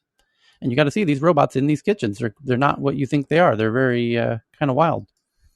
The next one is also from Cheryl. You can now explore the universe virtually, spanning 13.8 billion years in time. Something called Uchu gives everyone a chance to explore the cosmos like never before. Uchu is the largest, most detailed virtual universe ever designed, and it's free for anyone to explore. So I just tweeted that out. Uchu is space in Japanese. Yes, Uchu. So Singapore, back to high COVID numbers with 910 new cases on September 17th, and they're learning to live with COVID after having dealt... It already crossed 1,000 for 2 days. Yeah. And Singapore's daily coronavirus case numbers hitting records not seen since the start. But they had it controlled for so long, but this Delta thing is a whole other storm. So they actually decide to live with it. That's the reason why they are relaxing it. Yeah, but that means they're getting ready for, because they're saying that the severe cases are not high, so they just want to. Thailand nearly did the same. We nearly took the same approach, although we seem to be getting it under control. Yep. Knock on wood, but make no mistake, this shit is no joke. So we will pause there because Heyman's got the Tech News Canada room open, and we will meet again tomorrow. So follow the Tech News Club, and hopefully we'll see you tomorrow and over in the Tech News Canada room. And a big thank you to everybody for helping out with another headline-filled tech news around the world, everybody.